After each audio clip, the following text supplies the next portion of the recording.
Alrighty, ladies and gentlemen, welcome back to another episode of Dad Life Gaming. We're here tonight. We got special guests. We got all the sorts. But let me tell you about something. This year, people, the gaming bubble is just going to crash down around you, and you need to watch out because all them frogs and all them, and I'm just playing a bit, y'all. What's up, everybody? This is just Dad Life and Gaming, and we're back. We have a really special guest tonight, and we got Rob, of course, because he's weird and wanted to hang out with us. So, everybody, let's introduce yourself. As I said, I'm Mike, Mad Mikey. You guys can hit me up on Twitter or wherever and go. I'm John, Nightmare. You're on my usual stream watching us, and we'll later have it on the podcast. And yeah, I'm glad that we can keep on coming back every week for you guys. Rob. Yep, that's me, Rob, Lord Tachenka. If you've seen some of our other podcasts, glad to be back again, guys. Well, and I'm apparently the very special guest. So my name is Gregg. I'm here hanging out today. I might be the only not dad in the group. Yeah, we make exceptions for you.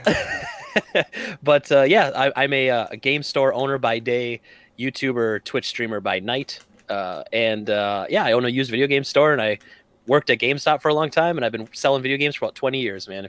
Can't believe it's been that long, but that's where we're at. Nice to meet y'all. You can follow me on Twitter at Gametradegregg. All right, and we will have Jay join us here in a little bit. He got broken down and caught in traffic and sent to the moon to Taco Bell. Yep, he traded his car in for a Taco Bell vehicle. There we go. But as usual, as we start this, why don't we start off with what Rob likes, or Rob. Yeah. Christ. Welcome to the show, everybody. John, go for it. Yeah, as our first little TLDR, we always start with our hyper jump with Mikey, so we will go there. Traveling through hyperspace ain't like dusting crops, boy. All right. So, probably the biggest news is after April 20th, Spring Anime kicks off. If you have not caught the full list, please check it out. You can find it on Anime News or Anna News. You can find it on Crunchyroll. You can find it on Top 10, all those great sites people love to visit with all the wonderful ads. We also have the Detective Pikachu case file pick boxes and tins, and they are sorted with Detective Pikachu cards straight from the movie, and then Sun and Moon boosters. So feel free to check them out. I'm going to be probably picking myself up one because the pulls in them are pretty sweet. And besides that, I don't have much for y'all because I've been slacking. And that's your Hyper News Minute. Yeah, it's been a kind of odd week. I mean... Oh, it's been weird. I mean, my whole week's been full of trying to plan for my son's birthday weekend. And so that's been kind of different. And then last weekend, Saturday and Sunday, I actually worked, but I got a nice little bonus incentive, and I used all of that on my son's birthday. So see, and I had that cold last weekend, and it just kicked my ass into Monday. But we do have a lot to cover this week with gaming news. But first, we'll start off with what we've been playing. Which, Greg, have you been playing much of anything between work? Oh man, I've been playing Sekiro: Shadows Die Twice, or Sekiro: Greggy Dies 10,000 times. Do you have the dragon thing infection, whatever it's called? Dragon rot. Yeah, absolutely. It's actually not that big a deal. It's more like it makes you feel guilty because all of a sudden after you're playing, it's like, oh, by the way, you keep dying, so all these NPCs are suffering. So good job with that. You're like, oh, come on, man. I already feel bad because I'm dying. I don't want to feel worse because because I hurt this NPC who I don't even care about. Do you need an easy mode for the game, or are you good? Don't. I'm actually on the final boss. I am not in need of an easy mode. I am good. I will admit, though, to beat the final boss, I'll probably need a day. I'll need a whole day just to fail on him and get better and learn how it works. But I was trying to decide between this, and I got some other guys that wants me to pick up Division 2 to go back down memory lanes. I'm like, I'm not really sure about shoot loot yet. But what really kind of made it funny is that was it Thursday night? I watched for about an hour of one guy going through all the mini bosses and bosses, no hit. I was like, Oh my goodness. yeah, I was like, how many people are like screaming for easy mode, and this guy's going through and no glitches, no nothing, no exploits. He's going through, and if you watch the video, you can actually pick up a lot of the attack patterns. And I was like, timing it and whatnot, and I was picking up the patterns really well. So maybe it's just one of those things like people are going into it not being patient. Correct. Yeah, that's a big Or part of not. it is every one of these fights has a nuance to it. And unfortunately, it is kind of the Dark Souls formula or the Sekiro formula of you have to die to learn those patterns. Like, I mean, unless you're really good and you're really adaptive, like most people are going to go into a fight, see how the guy kills you 10 times, and then learn how to beat him after that, you know? Yeah. Yeah, a lot of people don't realize that From Software likes to use a certain rhythm to their enemies against their players, and once you pick up on those rhythms, you're good. Yeah. And Doesn't matter, Bloodborne, Dark Souls, whatever. Well, that's what I was noticing when I was watching. It was pretty good pattern. They had like maybe 5 or 6 different attack patterns, and some of them you can kind of interrupt with your tools. Like I saw the ninja stars, the firecrackers, and then the ash as well. You can interrupt some of the moves that are kind of harder to dodge. And also I saw like a lot of a couple of instances where he used the shield to good effect too. Yeah. Yeah, and that's the thing is like every boss kind of has their weakness. So you have to learn that weakness. And sometimes you can use like the firecracker prosthetic, so you're that'll stun them for a second, or like you said, you can block certain attacks, or eventually you just learn the attack pattern of okay, when he does this move I have to jump, when he does this move I have to dodge backwards, when he does this move I have to slash him, and it's there. It's just takes, you have to die to learn it. And you could argue that that's not the best game design, like you learn through failure, but isn't that kind of like life in a way? Like I'm not trying to get all deep on the podcast here, but it's like that's how it works, like you fail and you pick yourself up and you learn. Well, I was thinking about this today, and actually my son kind of pointed out a good example about it, like how people are complaining that it should have an easy mode. What was the 170s thing that everybody thought was really hard and couldn't figure it out, but nobody complained about making it easier? It was a Rubik's Cube. Sure. He got one for his birthday, and he's like, "Can you? This is hard. How do you figure it out?" I was like, "Well, there's not any way to make it easy, so you gotta figure it out. Unless you're gonna peel the stickers off." And it's like to get into the whole easy mode thing, I definitely appreciate where people are coming from. I think though that a lot of the people that are talking about it are people that haven't played the game, and they're just picking a side of basically a battle that they're not a part of. Like they haven't played the game, they haven't played other FromSoft games. They just heard this, this thing about this game, and they said, yeah, I think it's unfair to disabled people that it's hard. And so they're on that side, and that's fine. I don't have a problem with that, but like a lot of people just don't know the design of these games works, and they also don't realize how, I mean, I kid you not, when I started playing Sekiro that first weekend, there was a point I looked at my wife and I was just like, I don't think I'm going to beat this one. I don't think I can do it. I think I'm done. It's too much for me, and I don't want to bang my head against the wall while I figure it out. And then a week later, It started clicking. I'm 2 bosses from the end, and I'm just cooking, and I'm just like, I'm rolling through bosses. Yeah, I'm dying still, and I'm dying a couple times, but I'm farming out, and I'm moving through the game in a non-linear fashion, just bouncing back and forth, picking up a gourd seed here and there so I can have more recharges of my health and stuff like that. Like you work through it, and you get real life experience, but you also slowly level up, and then you find an area that you can farm out, and you farm out. And so I have no problem with people that want an easy mode, but I know me personally, I know a lot of the argument is an easy mode doesn't hurt my experience. But I guarantee if there was an easy mode, I would have switched to it already. Yeah.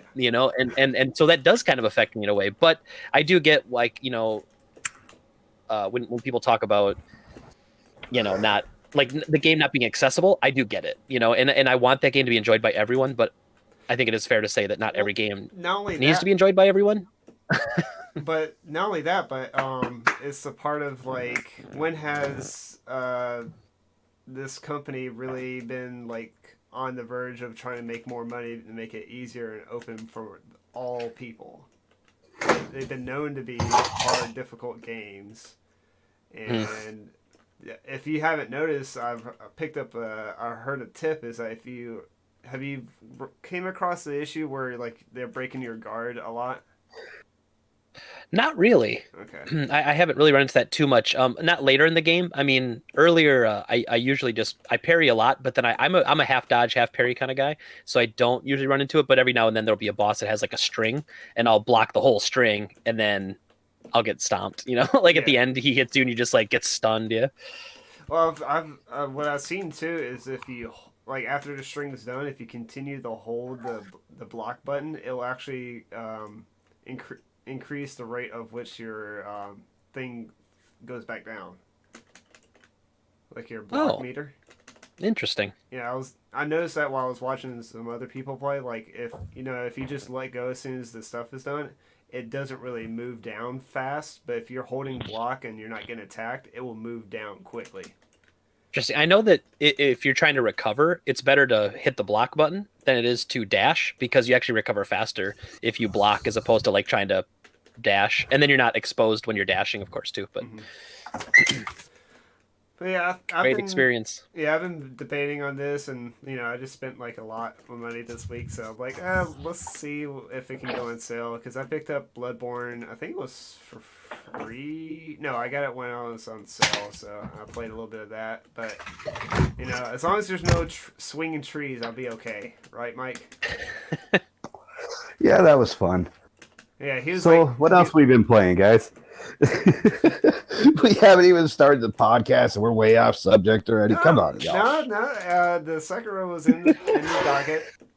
To be fair, Sekiro's down there as a discussion topic. We're just a little ahead. Yeah, and there's Jay. All right, well, you guys are getting ahead then. Which I was going to ask. I'm just curious, since the topic came up and everyone's saying it's not fair to disabled people.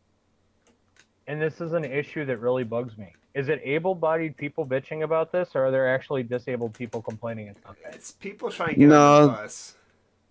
Yeah, it's people trying to get on the bus saying, well, this isn't good. It's a reviewer that can't play the game.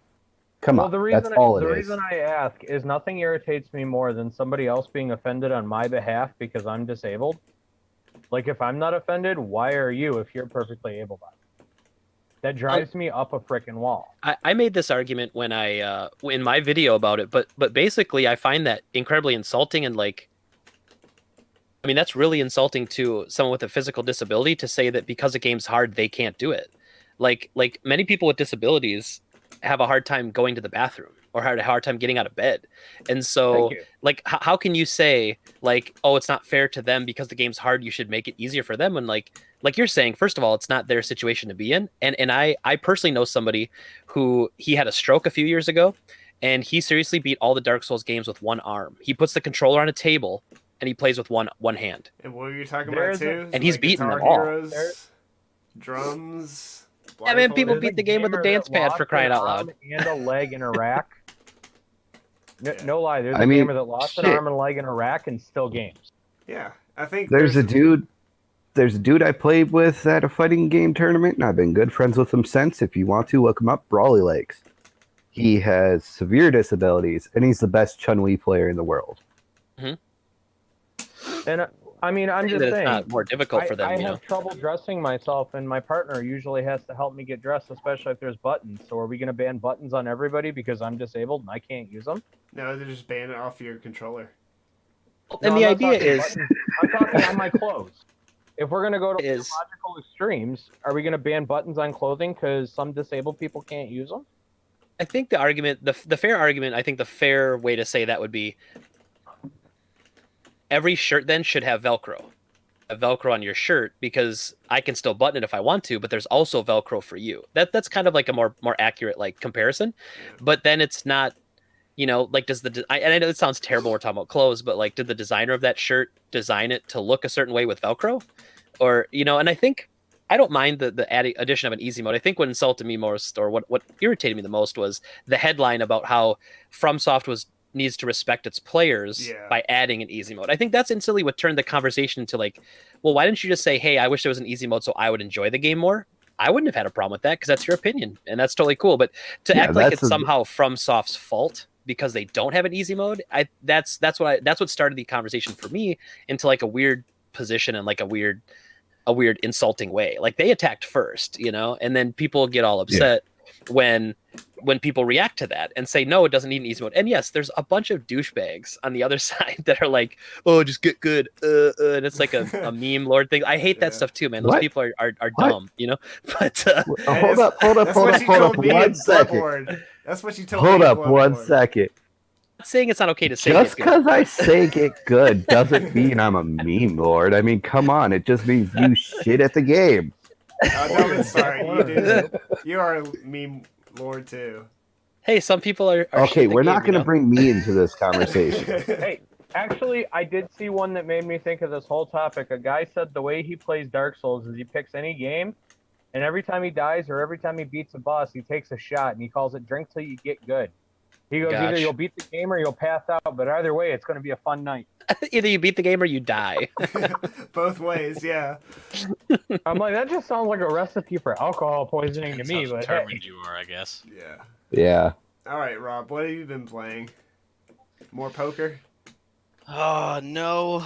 I have taken a step back from poker. I haven't gotten to play too much. Been really busy with work, but when I have, I've been playing a couple different games. Both VR. Of course. Yeah, right. The first one's going to be Echo. And I've been sticking to the arena portion of it. There's 2 versions of the game. There's actually 3. So there's the first one, which is the RPG story VR experience. And then you've got the arena, which is their free PvP. And it's basically ultimate frisbee in space with fucking jetpacks and boosters and shit. Okay, so we're not talking about Echo the Dolphin here. No, we are not. Well, real quick, what do you think about the new VR titles that have been announced? The new VR, what again? They're making Breath of the Wild into VR. Oh, yeah. So, that's kind of... I am really up there, and I was gonna mention it, but honestly, that got shadowed by this From Software and George R.R. Martin thing, so I totally forgot about it. Well, would you be considering getting into that? Oh, no, it's not gonna be considering. That's happening. As soon as that's released, or they announce a beta, or have an alpha list or something, I'm on it. Gotcha. I'll dev it. I don't care. Is the Switch even currently VR capable, or is this something that they're looking at? It's a Nintendo Labo accessory being developed. Yep. They announced it at the GDC. Yep. But is this going to be for the regular Switch, or are you going to have to upgrade to the Pro to use it? We'll find out. It hasn't been confirmed either, so it's right there. It's been a leak by a couple of retailers that's there. There's been some hearsay about people who actually had spent some time on it too. Let's see. What I've been playing this week is a little bit of Soul Calibur 6. They released Amy, which... Get good. Oh, yeah, let's make it easy mode for rank, huh? Oh, yeah, you go for it. Yeah, it's called D-Class, dude. Oh, wait, you're in it. Yeah. Hey, I haven't played since, release, and I play Nightmares, so there you go. Bird. So, other than that, I've been watching movies and stuff. That's been a thing. Triple Frontier... Porn doesn't count. What? Porn doesn't count. No. Well, there is a streamer. No. This is actually pretty good. It was like an April Fool's thing, but he actually did 6 episodes. A streamer, another podcast I watch, Jesse Cox, did a fun thing where him and another guy critique hentai, and they started with La Blue Girl. And that's nothing new. I'm part of the Bible Black fan club, bud. No, but I was just about to mention that. That is the most messed up one I can think of off the top of my head. head. No, it ain't, because Night Shift Nurses wins. Anyways, back to the other stuff I was watching. I took a stab at the Triple Frontier on Netflix. What'd you think? The ending was not good. It was like just No, what? Oh, the ending was not good. I'm agreeing with you. yeah. Other than that, it was okay, but ending was like really rushed and like just like here you go. Other than that, we watched Bumblebee, which was okay, but the big thing Sorry. was I watched Us last night, and Oh yeah. yeah, like I told everybody in the chat, and I hate watching movies now because within the first 5 minutes I figured out the ending. But it's a good movie. Yeah, it's getting pretty predictable. Well, Go lay down. this one's a pretty big stretch, but I'm that type of person that will figure out the plot within the first 5 minutes. But it's a pretty good movie still. If you watch the Get Out, same people that did that, and one of the main characters is the big black guy from Black Panther, the monkey guy, king of the monkeys, whatever you want to call it. But yeah, Well, it's pretty We good. just took a General turn on this, Grodd? bro. I don't remember what's the clan that's in the mountains. That's the shunned ones from Black Panther. That's the leader of that. Yes. But anyways, it is a pretty good movie. It actually got a lot of good critic score, but it's a pretty good movie. Other than that, that's pretty much all I've been doing is watching movies and just getting son's 8th birthday taken care of. That's good, man. Mike, Oh, I've been hitting the Apex train hard. I feel bad that I bought the pass and really haven't been playing it. I'm level 27 on the pass right now. And you bought the basic one, right? I bought the basic one. And yeah, hackers have found their way into the PS4. I can definitely confirm that now. Well, there's a lot of things going on with the PS4 lately. Oh yeah, and yesterday was a freaking freak out for me, let me tell you. Yeah, because Because if they would have liked my progress, I would have been pissed. Did they figure it out? Oh, they figured it out. Everything's fine now, and as far as I know, everyone's reset back to what they were. Okay. So the people that were affected, they got their stuff back? I'm assuming. I haven't heard nothing otherwise. Yeah, we probably would But have heard other something. than that, I've been playing Pokemon because Ultra Series hit, and I am excited, and my team's ready, and I'm whooping no ass because I just haven't been playing. So did you get a Switch then, or are you playing on the DS? DS. Right now, the World Championship Series is being held on the 3DS for Ultra Sun, Ultra Moon. Cool. And my team is effective. I ran it during the Moon Series and all that, so it's doing good. I mean, and my Aegis Slash is working really good against Xerneas and all them, but just haven't gotten on in the past few weeks. Oh, yeah, I forgot to tell you, Mike, you might be able to link up with Gregg afterwards because he's a competitive Tekken player. Nice. Maybe. Who you Oh, main? maybe.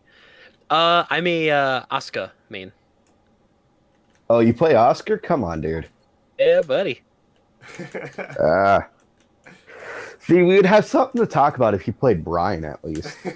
I second Paul. I'm a Paul Phoenix and Asuka. Oh. Kind of my two dudes. Yeah, okay, yeah. That just started- What's your highest rank right Oh, now? God. Could I ask that? What did I just start? I don't know. I don't play a lot online. Like I do a lot of local stuff, but I'd have to look. I can't remember the last time I played it. Even I'm a little out of practice, unfortunately. I just I haven't played it. I fell out because I haven't played any of the DLC characters. The last tournament I was in, I was getting rocked by like Noctis. I'm straight up looking at him like I don't know this guy's moves, man. Like, I don't even know what's happening. Okay. But it was good. I also don't pretend Yeah, to I'm- be good either. I play in tournaments and I play at tournament level, but I'm not winning a lot. I'm not bringing home the bacon. Are you It's running the away? last tournament I was in, I won, so. Oh, nice. Yeah, I'm out of practice. Like I'm a Tekken Tag guy, and if I could find locals for Tekken Tag original, I think I would do some real work. But unfortunately, like the newer Tekken, like a lot of the bounds and like some of the systems that they added, I'm old school, and I struggle with them a little bit. So I'm okay. You know, I I can hear you. for a minute, and then once someone learns my very basic play style, then they figure it out and they put me in the dirt. And speaking of Oh, which, so you're a pusher, not an adapter. Gotcha. Pretty much, yeah. No, Like I was at Wizard World. It wasn't last year; it was the year before, and I was just there, and it was like right after Tekken 7 had come out, or it come out like that June, and I think it was the August after it came out. And I played in a tournament. I finished fifth out of like 24 or something. I was kind of impressed because I got whooped first round. I got put in the losers bracket. I had to claw my way out, but it was good. It's a good time. yeah, it's a great game. Currently, my main is Kazumi, so I got hella mix-ups. and one thing I wanted to let you tell you about, because I remember you saying that you didn't remember, is about your Smash thing from Tuesday. How you didn't know what the Gregg didn't know what the Ice Climbers wobble was. Oh, I you did didn't not. know that? I'm not a Smash Oh, guy it's actually. so evil, isn't it? Yeah, It's so evil. what happens is, you know that the Ice Climbers are kind of two separate entities in the Yeah. game? Well, Yeah. What happens is one of them One grabs grabs you. hits, the other grabs hits, the other grabs hits, and you're up to 180% in no time. Oh no way. And they just throw you out the ring. Yeah, it's if that you- bad. It got nerfed, thankfully, but it's bad. And anything that they remove from a tournament, you know, is bad. Yeah. like it's if it's that broken, yeah, that sucks. Yeah, that's what I heard. That I was like, okay, hopefully if he doesn't come on the show, I can explain it a little bit, because I see it all the time. A lot of people are like, really? That's more annoying than the Jigglypuff defensive. Or the wombo combo. Yeah. Well, Yeah, the Jigglypuff defensive is more like a strategy, you know, Mhm. like it's not even like you're manipulating anything. It's just you're turtling basically, you know, and you know. Oh yeah, I mean, but if you get them down into a hard smash knockdown, you can pretty much just land on them and rest. Yeah, well, he was covering a story that somebody wanted rage quit. He was playing Ice Climbers against the Jigglypuff, and the Jigglypuff would get a lead and just fly away. And the person just rage quit. And basically, he put his controller down for like a minute, and then eventually just unplugged the controller and walked off the stage. And in that same story, he didn't know what the Ice Climbers wobble was, so I just want to let him know what that was. It's basically a grab that you're stuck in, and they put you at such a high percentage, they just throw you off stage. Oh, another one you'd like then if you're looking into that turtling type of stuff, I believe it is the Capcom Pro Tour Finals the year before Street Fighter V came out. Gamerby, one of the best, I forget his names, but he's the other Thai guy in Street Fighter 4. He switched to Elena and used the Healing Ultra. You want to talk about runaway tactics? So when people used to play Magic the Gathering and they just made like a life deck, and then all of a sudden they're up to like 200 life. You're like, I mean, you can't win, man. It's kind of like nothing you can do. Hearthstone with the armor. Mhm. Yep. Yeah, that was. I still have that deck actually. You're one of those guys. Oh man! Right now, I'm rocking a duck and cover deck on Magic Arena, so we ain't gonna talk about that stuff because I'm dirty. Oh. Well, it is funny because, like, you got to do what you can to win. You know, obviously within the rules, and so like there's that versus this kind of like almost like a code of conduct, a code of honor between players of things. But as I go to more tournaments, like I don't really see any of that anymore. It's just win, man. It's like whatever you got to do to win, and just do it. Oh yeah, and I think that's where I struggle a little bit. That's why everybody, my Twitter handle is scum it out, because if you scum it out, you can win. I told the story on my podcast, but basically, I was in a Street Fighter Cross Tekken tournament, and I hadn't been winning. I was actually in 3 different tournaments. I was in a Tekken Tag 2 tournament, and I think I was in a Street Fighter 4 tournament, and I wasn't even winning rounds, you know, and I was just so bummed out. And I was playing Street Fighter Cross Tekken, and I got a life lead. Plus, I just jumped around until I won. Yep. And I felt so bad afterwards. I actually looked at the guy and said sorry. I felt so awful. The worst thing in Tekken, or Street Fighter Cross Tekken, that ever happened is something like that happened to a guy I was watching, and this was at a local tournament. And the other dude was playing Zangief. Well, you know how Zangief got that headbutt? I guess. Well, that headbutt does 30% per hit. If it's, that low of a character. There was kind of a percentage when you get low and stuff like that in the game. I ain't going to explain. What's that? Was it a quick one? Something you could just smash over and over? No, you had to jump, hit down, and heavy punch. Oh, so it was a little bit more difficult, it sounds. Yeah, but you hit like that, you get the bounce off of calling in your character, because you can call in a character after you get a confirmed hit, or even a blocked hit, but that was more difficult because you kind of had to watch yourself. But he would get the bounce, call in his character, which was Law, and the damage. The damage. Used to have a really wicked ogre combo in that, and man, he was brutal in that game. Yes, he was. All right, so I hated the Shoto brothers. I guess we can start talking. Yes, we can start. the little. Let me have my minute nerding out. I know, like, you don't ever usually have a Tekken guy on here with you. That's because I'm stuck with you guys. I watch Tekken, but I cannot play it. Okay, I enjoy watching tournaments, most of the fighting games. But I'm a Soul Calibur baby because that's what I used to play in the arcade at the bowling alley. Was Soul Edge. Yes. Oh. But anyways, so real quick, we can jump into a couple of quick things that the Sega Genesis was released. Not released, but kind of announced. Announced? Yes. Announced, I guess, right? Yeah, pretty much. I mean, it got leaked, and then it's like, we're not. Oh, yeah, we are. But like last year they announced it, but when they announced it, that was when they found out it was going to be another At Games device, and then they were like, "Oh, we'll hold on a second," and then they didn't say anything about it until this year when they were like, "Oh, by the way." Yeah. Yeah. But now another company is doing it. The one that did the better one, right? There, Greg. Yeah, so it's basically an internal Sega team that's worked on the emulation for like the Sega Ages games, and so it's a Sega team working on the emulation. So it's still emulation, obviously, just like any of the other classics, but it is an internal Sega team. It's not At Games making just like the cheapest, junkiest hardware possible just to play them. So it's a good thing. It's definitely an upgrade. As long as I get my Primal Rage, I'm good. Microsoft owns Sega now, right? No, Sega. It's Sega merged with Sammy a couple years ago, so it's like Sega Sammy Holdings or something like that. Oh, see, at one point I thought Microsoft had acquired them for some reason. They didn't, but they had a very interesting relationship. When Sega stopped producing hardware, there was some like Peter Moore used to run Sega, and then Peter Moore was in charge of the Xbox division. So there was a lot of like co-opting back and forth. So there was definitely a relationship there. And then Sega basically signed a ton of exclusives to Microsoft in that era. So that totally makes sense why you'd think that, because they had a great run together for a while. I was gonna say, wasn't there for the longest time all the new Sonic games hit Xbox before they hit anybody else?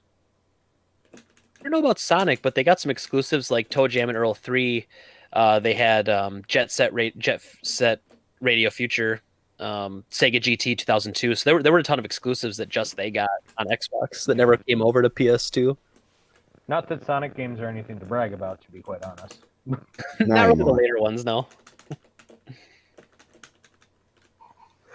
Oh, Hey, Mike, but yeah, since that's we're coming off out. Since we're off topic anyway, where in the bloody hell do I get the chop command in Let's Go Pikachu? Because I can't remember where the hell it was in Pokemon Yellow. The what?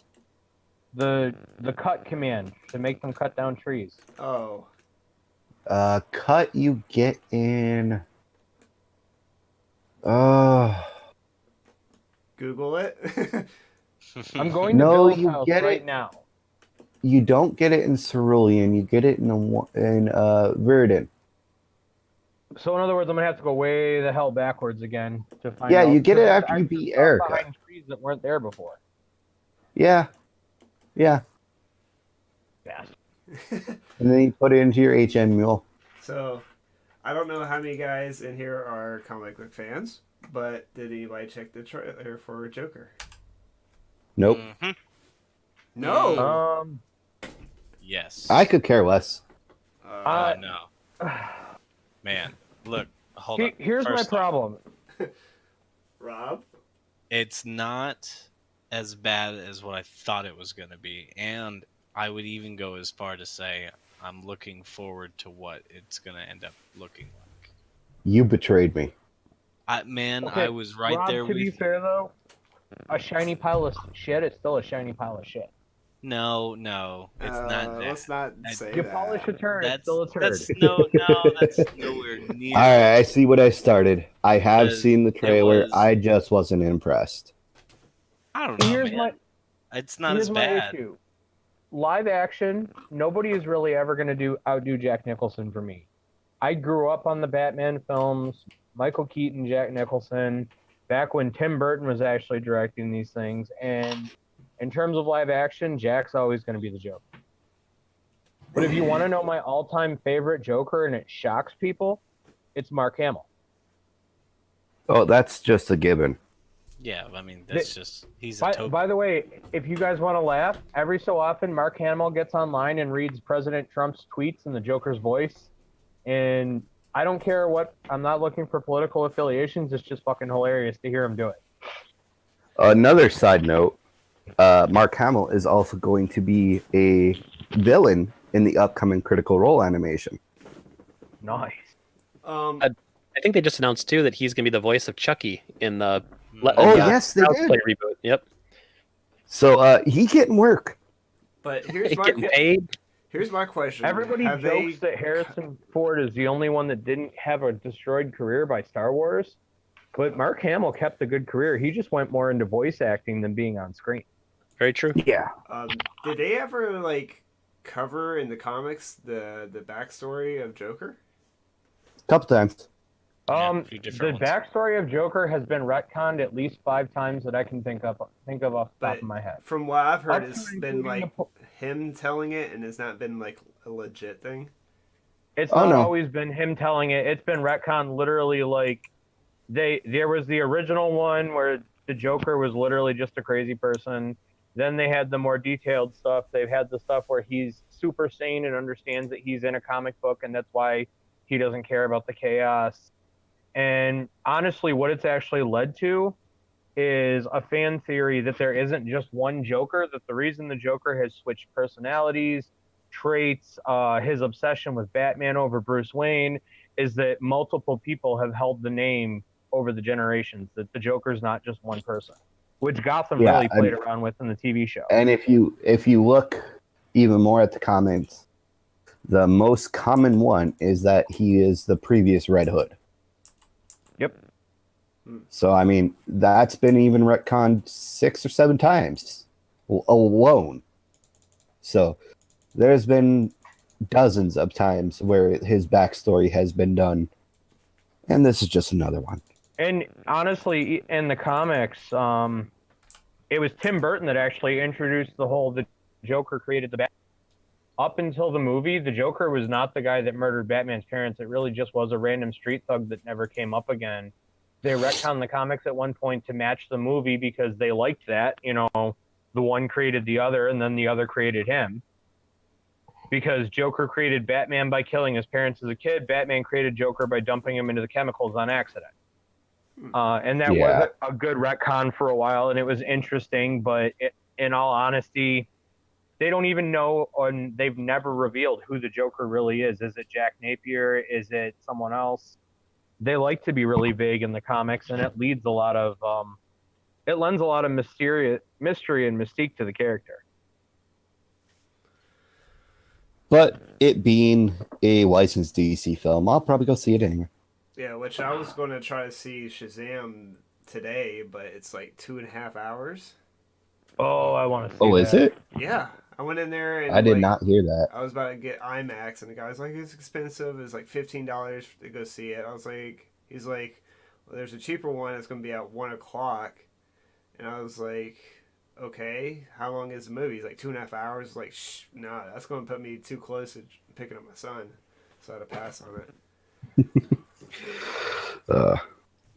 The best way I had to describe Shazam, because I was explaining it to a teenager that didn't know who he was, is I said, imagine if you took away the multiple personality disorder and the psychopathy of Deadpool, but then made a DC hero. And he's like, what do you mean? I'm like, basically what you have is an 8-year-old boy with a grown-ass man's body and superpowers. Yeah. So basically, he's Deadpool. He's a big freaking kid running around with superpowers. Except he's not as foul-mouthed and he's not insane. He's a PG Deadpool. Yeah, there Pretty you go. much. He's a PG Deadpool. Yeah. And he has broken the fourth wall. Yeah, he does act just like Deadpool. He's just not as vulgar. The only thing that kind of like irked me was that, like, his suit looks like inflated.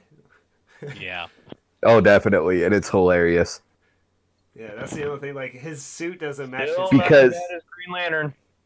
When you think get back to your mindset as a kid and wanting to be like a Yeah, superhero, everybody had those big chest paddings and shoulder paddings, and kind of like your Shaggy.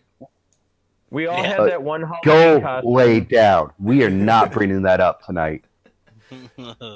We all had that one Halloween costume, and you looked like the muscle man from the circus show with the padded everything. Yeah, I remember. Yep.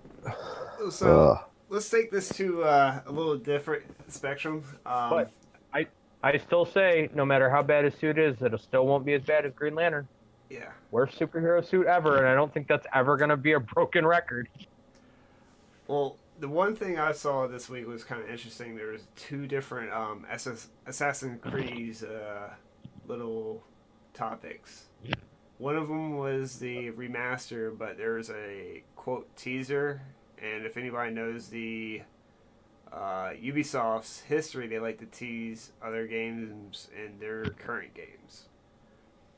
And apparently it's a poster in Division 2 of a Viking holding an orb. So everybody's thinking that it's going to be Assassin's Creed Ragnarok. So Yeah. Norse An mythology. assassin Viking, so he just doesn't do the raping and pillaging. I don't know. There might be some in there. No, it's just quieter. That's one way to put it. I have many things to say on that, but we're going to keep it quiet. Yeah, I mean, the last one I played was Black Flag. Good game. Yeah, and I played that. I'm going to be honest. I've tried to play the Assassin's Creed games. I have them. And I'm a history buff. I love historical fiction. And I don't know. I can't get into the game enough. Like, I figured those would be right up my alley. I love historical fiction, the whole quiet conspiracy behind the scene thing. You know, Da Vinci Code, for example, was an awesome read for me. I would have figured Assassin's Creed would be right up my alley, and it really just doesn't do it for me. I don't know. I think they went like way off, and it's just one of those like every year they have to come out with something like, you know, EA's sports franchises. It kind of got really overwhelming really quickly, because I remember covering the first Assassin's Creed in my senior year of high school. So let me ask this then: if we're gonna do Assassin's Creed Vikings, how would the beard work? Because in the last Assassin's Creed before Odyssey, what was it? Origin? Unity or whatever? Origin? Yeah. The people's faces went missing, but if the face went missing, would the beard go missing? Or it would just go into their head. But going... Cousin It. Could be. Sorry. But the reason why I want to bring up Assassin's Creed is this is a nice little topic to talk about with Gregg being here, and that's Assassin's Creed 3 Remastered coming up. What happened was on Steam you can no longer purchase the original Assassin's Creed 3. They blacklisted that thing. That it is. Question about that though: is Assassin's Creed 3 remastered out yet? I'm not Because then why would you stop orders for it? before it's out. No. They're taking off the old Assassin's Creed, like the original one. Yeah, but there's no game to replace it at the moment, is there? I'm trying to see what date it is, just to make sure that we're on the same page. October 31st, 2012 was when the original one came out. March 29th. So it's already out. Oh, so it is out. Yes. Okay, well that answers my question. Well, fun fact: you can still buy the Assassin's Creed 3 Season Pass, but you can't buy the game anymore. I think what that does is open up the multiplayer and the remaster, if I'm not mistaken. I'm not. But it goes back to what Gregg likes and is kind of his hobby is, and his work is the game preservation, where the original game is no longer online where you can get it. But if you already bought it, you still have it and re-download it. But it's just if you wanted to go back and buy it, it's not going to be there. Which is good. I mean, having access it and not letting new people buy it, I guess that makes some sense. There's worse cases like on PSN especially. You've got games like Scott Pilgrim versus the World or Marvel vs. Capcom 2 or I think the X-Men arcade game. These are all games that you cannot even download them anymore. If they're on your system, you can still play them, but once you delete that, they're gone. And these are games they never did a physical for, which kills me because the X-Men arcade game, how sweet would that have been to have as a disc on the shelf? Oh, that would have been awesome. What is that one game I keep on hearing that's on a PS4? It's it's two initials, and I cannot remember it because I heard it so many times. PT. Yeah, I think you're thinking of PT. Yeah. That's it. Interesting case. This is probably the one example I don't use very often just because it was essentially a PT stands for playtest, but it was basically like a demo. It was a reveal for Silent Hills. It was a playable trailer.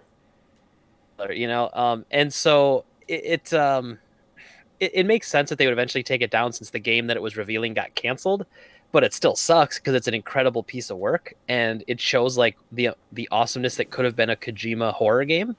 And I'm a big Kojima fan. I love Metal Gear is my jam. It is my favorite thing in the whole world. And so a Kojima Silent Hill game would have just been another level. And so to lose that really sucks. But thankfully with fan preservation, you've got people, someone remade PT in Unreal, someone it's downloadable on PC, and then you've got people who have somehow figured out a way you can change the settings of your DNS server to re-download PT. If you change to a certain device, they're hosting it on a certain server, you can actually re-download it, stuff like that. So thankfully because of fans, they've kind of brought back access to these titles. I actually want your opinion on something because this is a debate I've been involved in before. When it comes to game preservation and you're talking about the company doesn't exist or the company didn't care enough to make more copies or keep it around, so eventually piracy legitimately becomes the only possible way for you to preserve and continue to play these games. So where's the stance on that? Sure. I mean, as somebody who I literally make a living off of people not pirating stuff, I'm okay with it. I'm cool with it, especially like you said, in the instance where there's no other way to play, or even in the instance of, with collecting getting as crazy as it's gotten, if you look at some Turbo CD games or some Sega CD games, I mean, some of these games are $500 to $1,000 to $2,000. Little Samson, I had a complete in box Little Samson at the store. We sold for $2,700. So if you want to play Little Samson, you got to pay $1,000 to play that game.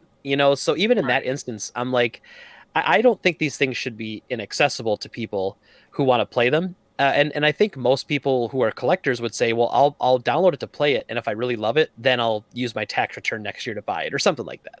Right. But unfortunately, there's so many people out there that manipulate that system. I mean, when I worked at GameStop, we had a customer who he seriously came in, and every Tuesday he bought every DS game that came out, every PS3 game that came out, and he bought everything.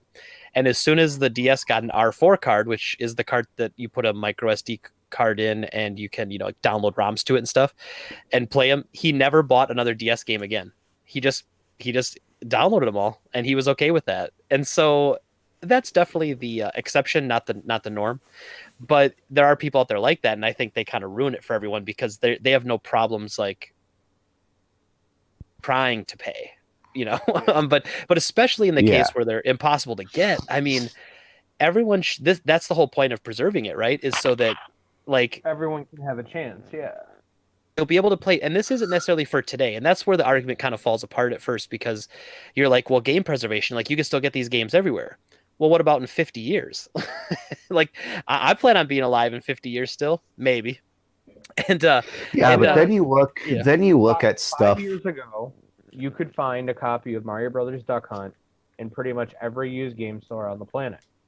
In the last 5 years, I've noticed they are still prevalent, but they're getting less common. Yeah, absolutely. Yeah. And that was one of those, oh my God, you can find it anywhere, so why would you preserve it? But I'm noticing that it's on less and less shelves.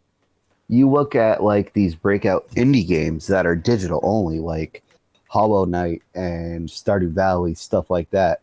And it's like, well, services shut down, games shut down, and it's like, how are people going to play them? And that's where stuff like the preservationists and all that come in, Shovel Knight was never supposed to have a physical copy. They never predicted it'd be that popular.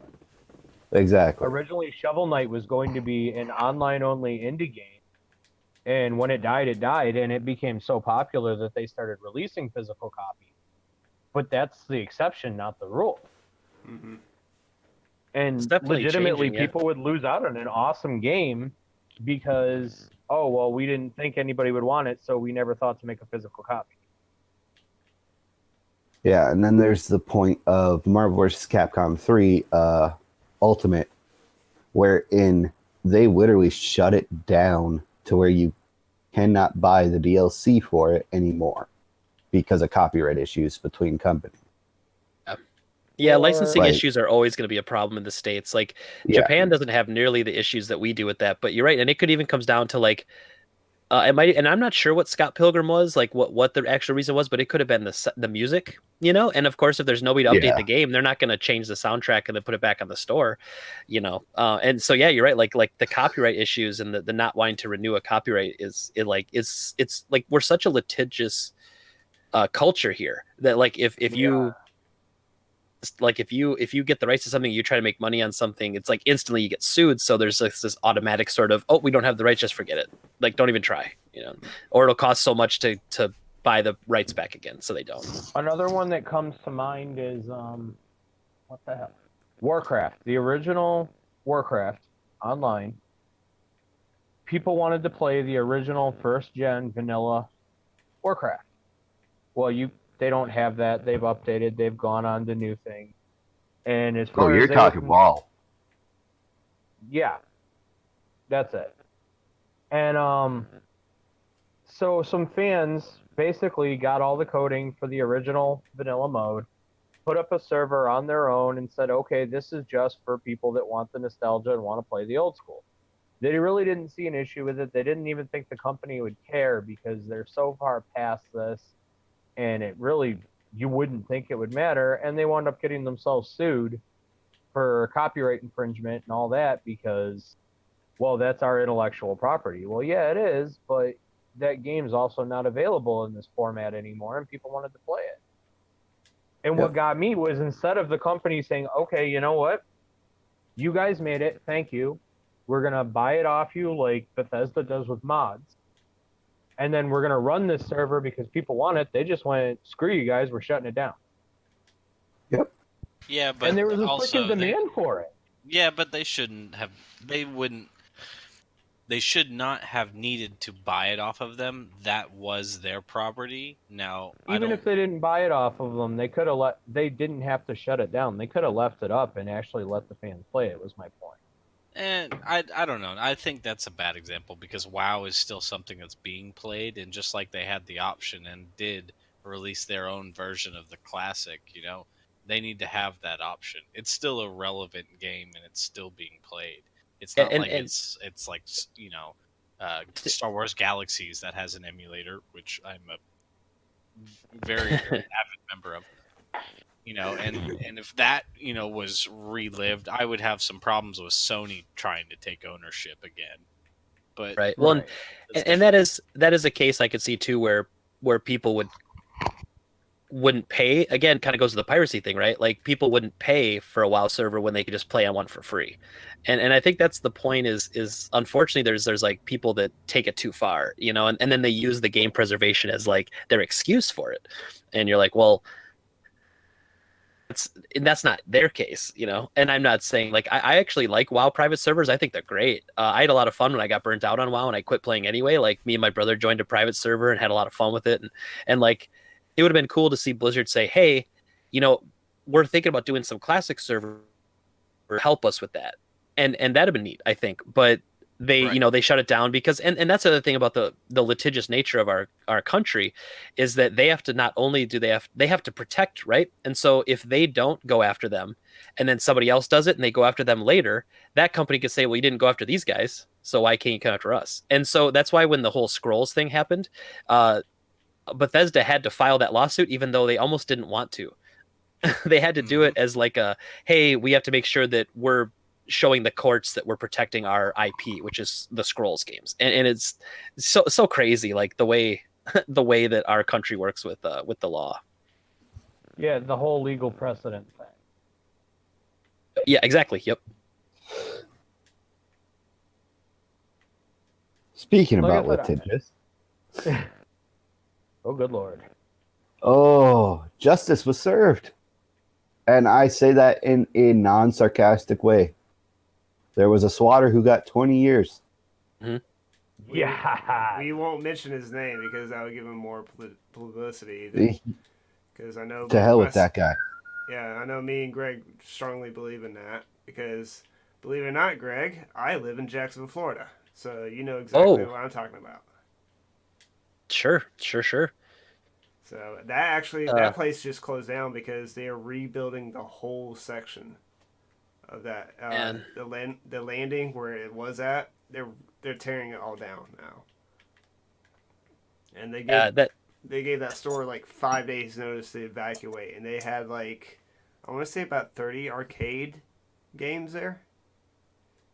And that's like the swatting thing, man. I mean, you hear those stories about it happening to streamers, and it's never been funny to me. Like it's always been, and us. No, it's horrifying. You guys doing a podcast here, if all of a sudden it happened to you guys, and how some streamers and YouTubers actually have to contact their local police and say, hey, I'm an internet person. This is a thing that happens. So if you get a call about this, please send this out, and please like don't shoot me, basically. And not only that, but we have kids. Yeah. Mm-hmm.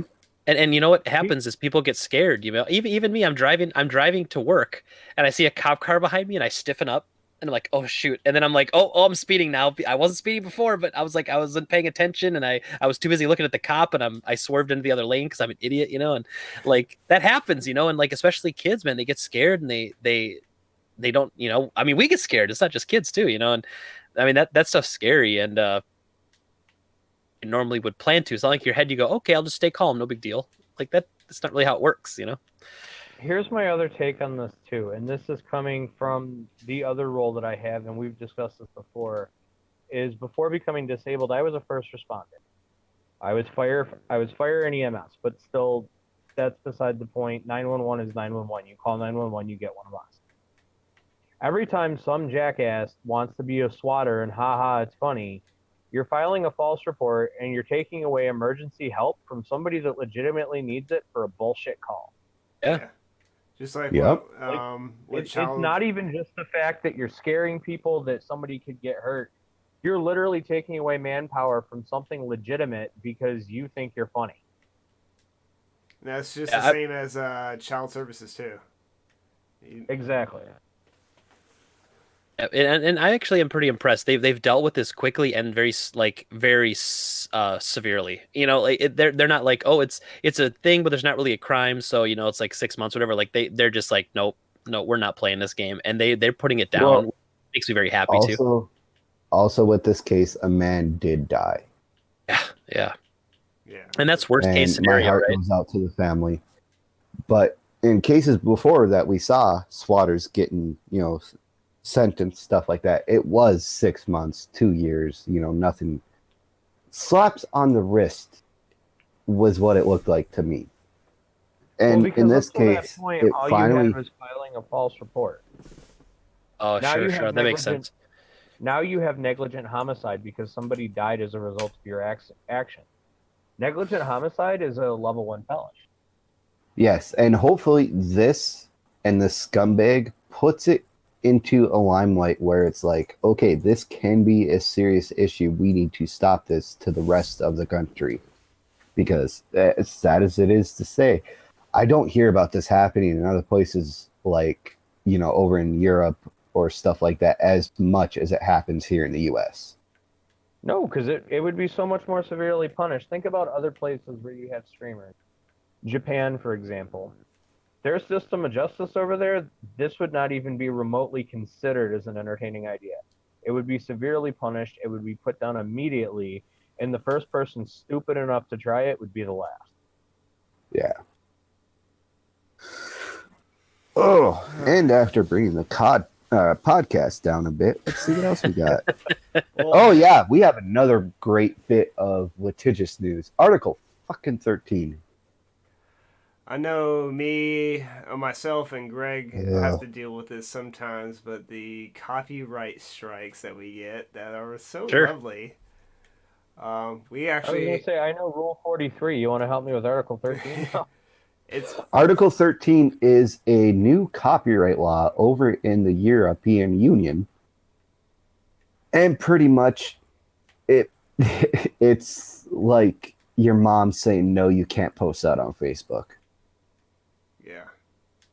Yeah.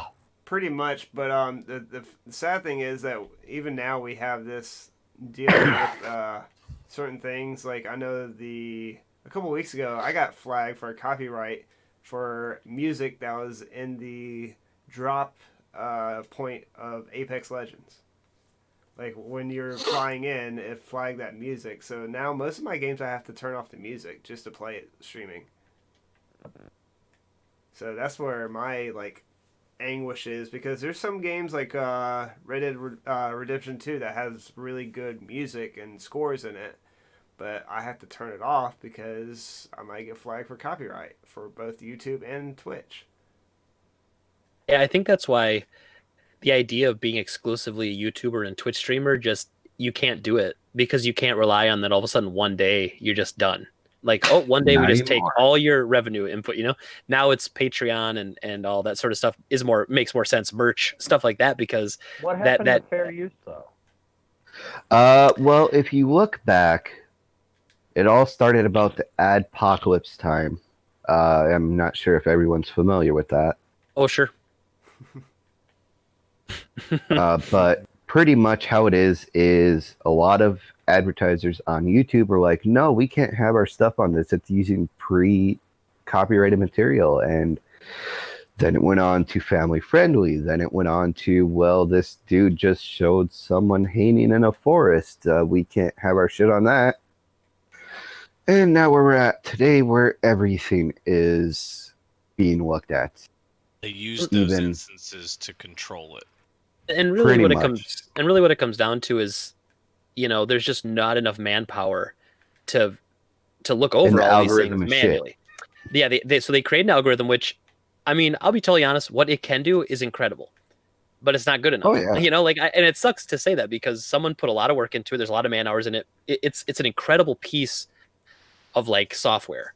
The algorithm and what it can do is incredible, but it's just not good enough. And so you run into all these issues. Now, I think what they need to do is just have a bigger compartment to to look into this stuff. Because like you were saying, you get a copyright strike. What happened to fair use? It technically still exists. And if you took that to a court of law, you'd probably win. Mm-hmm. The platform holder, and they just say, we have an automatic system, and that's it. And if you're we have, just over 4,000 subs, half the time to talk to us because we're nobodies, so we're just like, hey, we're just trying to get some help. Hold up. Do not say that here, because we have 20 something subs. Yeah, but y'all start somewhere, you know. I mean, Yeah. if I didn't do Billy Mitchell videos, I wouldn't have any subs, you know. So it's all good. We're getting there. We're not trying to get famous or get rich. We're just trying to provide some good entertainment, and that's the thing is that like anything like I remember when I was playing in Division 1 and I had all the game music turned off. But when me and my friends went into the dark zone and went to the safe rooms, there was a radio in that safe room that would be playing some made up radio station, and I'll get flagged for that. Oh wow. I was Well, like, and See, the crazy thing too is that sometimes the people making the claims are aren't even the holders.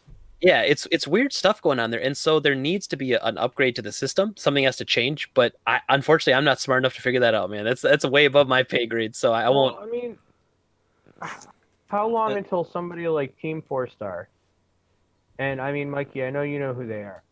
How long yeah. until they're getting flagged because they didn't create Dragon Ball Z, but they're falling under the Fair Use and Parody Act, whereby they're creating original content with existing content. They did though, didn't they get demonetized? Yeah. They got For a little bit, demonetized. yeah. They almost got removed from YouTube until they won their fair court case. And they argued that fair use included parody, and they actually won the case on the argument that even though the animation was not unique to them, the dialogue was. They were writing their own scripts, and they were parodying something that existed. That's just it. They actually had to go to court to prove it. Yeah, and most people aren't going to do it. Like most people, like if that happened to me, I'd just be like, okay, like you can have it, man. Much. Take the money, take the $20 my video made, man. It's fine. Well, yeah. You know? Personally, that was a fun project. What am I going to do now? Personally, I've only had 2 claims on my videos, and I've outright won them in fair use disputes. Just because it is me on the screen, it is my voice in the background, and I'm just playing a fighting game. How are you going to take this? Yeah, So that happened. I had one of my the Monster Hunter videos demonetized, and I'm like, it's literally my face playing Monster Hunter. But okay. That's just it. The dispute system does work for non-holders. If you go up against non-holders, you're going to do fine. But in some cases, like Rockstar, EA, and all them getting after you on some of the stuff, it goes beyond the dispute system. Well, I mean, now that I think about it, if I remember, that's why the Android saga took so long with Team 4-Star, right? They got a cease and desist halfway through. Uh-huh. So they couldn't. They took 6 months for them to be able to update again? And if you followed them on Facebook, they actually uploaded there first. They moved, yeah, they did. I think they had their own website too, and then they had but yeah, so they found like ways around that. But yeah, it's annoying that they had to do that, you know. But with Article 13, it doesn't even matter because you're getting charged for it. Like physical money, they are going to charge you if you want to post stuff they suppose is copywritten. Even on Facebook, even on Twitter, even on Instagram. And what was the big thing that came up with that, right? It was something like people were like joking about memes. Like you couldn't technically share a meme because it was a copyright material, even if you changed the picture in the background to say something else. Yep. It still wasn't good enough. And right now it is literally blank pages. European Union, Article 13. What? So it's a big issue. Yeah, hopefully I think with Parliament and everything working on it, it'll get dealt with. I think that's the meme with them. They're like, don't take my memes away. Yeah. Well, it's a whole lot of stuff. I mean, even news sites are afraid of this thing just because of how vaguely it is worded. Well, just because if it stays the way it is, or stays at all, it really opens up that threat for any sort of media in any fashion. If it's a personal post or a real media corporation posting something, it leaves them vulnerable. Because now there's something in writing that says the government can physically do something about you posting something. It's dangerous as fuck. And then So- what is it? One of the archdukes is sitting there saying that he wants video games banned because they're a disease. Yep. Okay, okay. And that's something. Are you this- talking and about the that's a Prince tool. Harry thing? Yeah. He doesn't Oh want my video God, games that banned. He only frickin' wants idiot. Fortnite banned. Either To be fair, way, he Yeah. only wants Fortnite banned. either way, the talk of it is crap, and even if it's in a joke, it's in poor taste because there are people out there who don't understand it and who really want to tank an industry for under the guise of either religion or moral code. And that's just it. He's saying Fortnite is dangerous.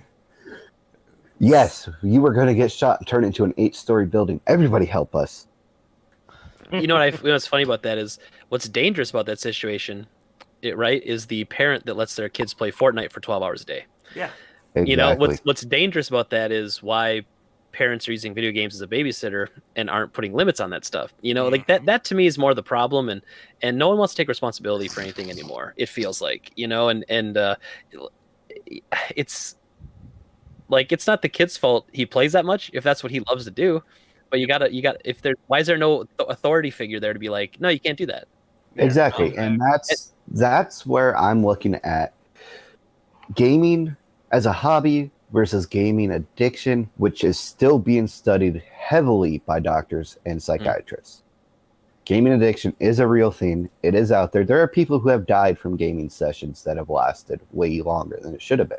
Mm-hmm. But then you have these people who use it as a hobby and as a catharsis and a therapy. And it's like, we need to find the fine line with stuff like that.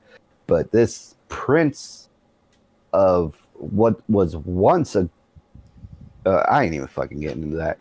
Pretty much, he's spouting smoke out of his ass saying that Fortnite is dangerous because all the kids are playing it for 12 hours straight.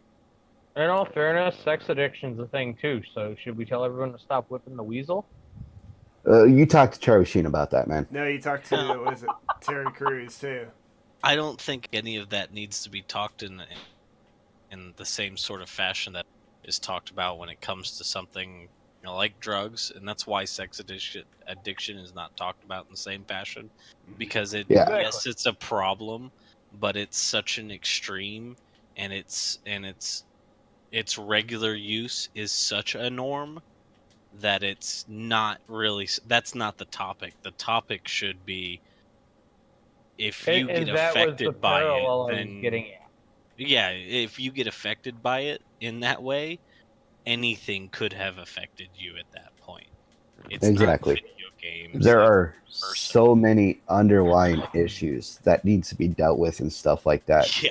That him even saying that a game is dangerous at a level like this is alone dangerous in itself, because it is ignorant, but it is also misleading and just not factual.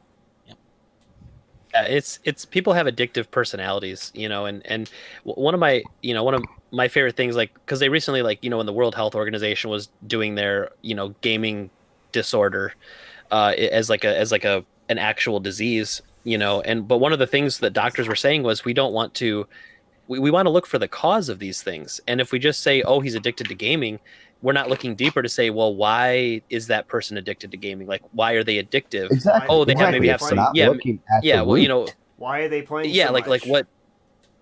Don't heal the symptoms. You know, find the problem, and don't cure the symptoms, cure the problem. You know. Exactly. You're talking an addiction to dopamine and Skinner box mechanics when you really get down. Exactly. If you want to get to the base science of it. So much different stuff that still needs to be researched, especially with today's evolving technology and everything. It's a rapid medical thing with the different levels of addiction being put into place with the technology available. It could be another 5 years before today's current climate of gaming addiction, the actual gaming addiction, where you cannot just stop playing this one thing. Well, it's also gets noticed. Going back to what Greg was saying is, as you know, we've been saying for a couple weeks, monitor what your kid's playing, how much they're playing, and sit right next to them. Take interest in what they're doing too. I mean, Exactly. my kid probably plays like maybe 30 minutes twice a week on Rocket League, but it's local. It's not online. I won't let him play online because people like to scream and yell and say that he should go kill himself, kind of stuff. So Yeah, there's so many levels that it's just like him saying straight up, it's dangerous. yeah, so It's a level of ignorance that we have only seen from Captain Tiny Hands here in America. Wait, are you suggesting that we actually sit down and do our frickin' jobs as parents? Well, we have to. You would think, right? If you don't, then who will? And I got interviewed on the local news. I talked to a lot of the local news people about like, hey, if you need to do a story, I do a lot of game podcast stuff, so I'm familiar with talking and I can talk well on camera. So I get contacted every now and then. Like, I was interviewed about the Madden shooting, and I was interviewed about a local story that someone was doing about Fortnite that was probably 6 months ago or so. And she came in and the whole angle she was trying to get the whole time was she was trying to get me to say games like Call of Duty and Fortnite were hurting kids. And so like, but where I kept taking it was, she said exactly what you guys said earlier. I said, you have to monitor what your kids are doing. I said, just like, you would monitor your kids if they are playing in a park or if they're going over to a friend's house, like you would monitor that. You're going to monitor what they're playing when they're online. I said, imagine them going to a virtual park. And you wouldn't just like at 8 years old, you wouldn't just send them outside and be like, we'll see you in a couple hours. Be home before dark. Like, don't get me on that because they do that even now. Like tonight, and every time my son comes over, I take him to a trampoline park, and there's always one kid over there now being watched. I'm so jealous of you and your kid. Trampoline park sounds rad, dude. You're just jealous of my kid. You want to get adopted. I do. Side note, real quick. I know this is totally sidetrack. I apologize. On a side note, in this basketball game, does anyone ever score hoops? Like, does anyone ever make a shot in this game? Because I feel like I've been watching this for the last 30 minutes. Anyway, I'm sorry. Go ahead. Yeah, it's just one of those things. Like, I miss NFL Street so much. But anyway, sorry. I totally derailed that conversation. You're good, man. You're good. What but hell yeah, else we got on the docket tonight? Well, Mike wants to be adopted by me. I want to be adopted by you just so I can go trampoline park, yes. And have a room full of Hot Wheels. Oh, that new track you got your kid, yes. Like, and then the Nintendo Switch I just got on with Mario Kart. We're not going to talk about the Switch. I'm so mad right now. Well, okay, going on to a docket, and I don't know if you covered this in your nerd minute or not. What's your thoughts on the Cowboy Bebop live action? I, right now, am holding my thoughts. And that is actually my official thing on it, is I am not going to say anything until trailers come out. The Netflix live action Full Metal Alchemist was actually really good. It I will was. give them that. Was that But then again, they also stayed very close. Yes, they followed the manga very well. They tried to make a fair balance between the manga and the anime that everybody watched because they were different. But I mean, they tried to stay close to their source material, and they did a very good job with it. And I think if they can do that with Cowboy Bebop, with the special effects that we're able to generate now, I think they can make a fantastic series or even a fantastic movie. But that being said, the characters have to be cast so very carefully because Spike is such an iconic character, and you really need someone to walk in with that role of, I am so badass, I'm not even badass anymore. I just give zero anything because I'm just that badass. Well, not only does the actor need to portray that calm yet ready type attitude, but if you look at the anime and the fight scenes, just from Spike alone, Spike uses Jeet Kune Do, which is a difficult... Exactly. He master. follows the Bruce Lee stance, the Bruce Lee philosophy of life, which is live like water. Basically, to get someone to do Spike, you would need basically someone that's almost a master in that and an actor.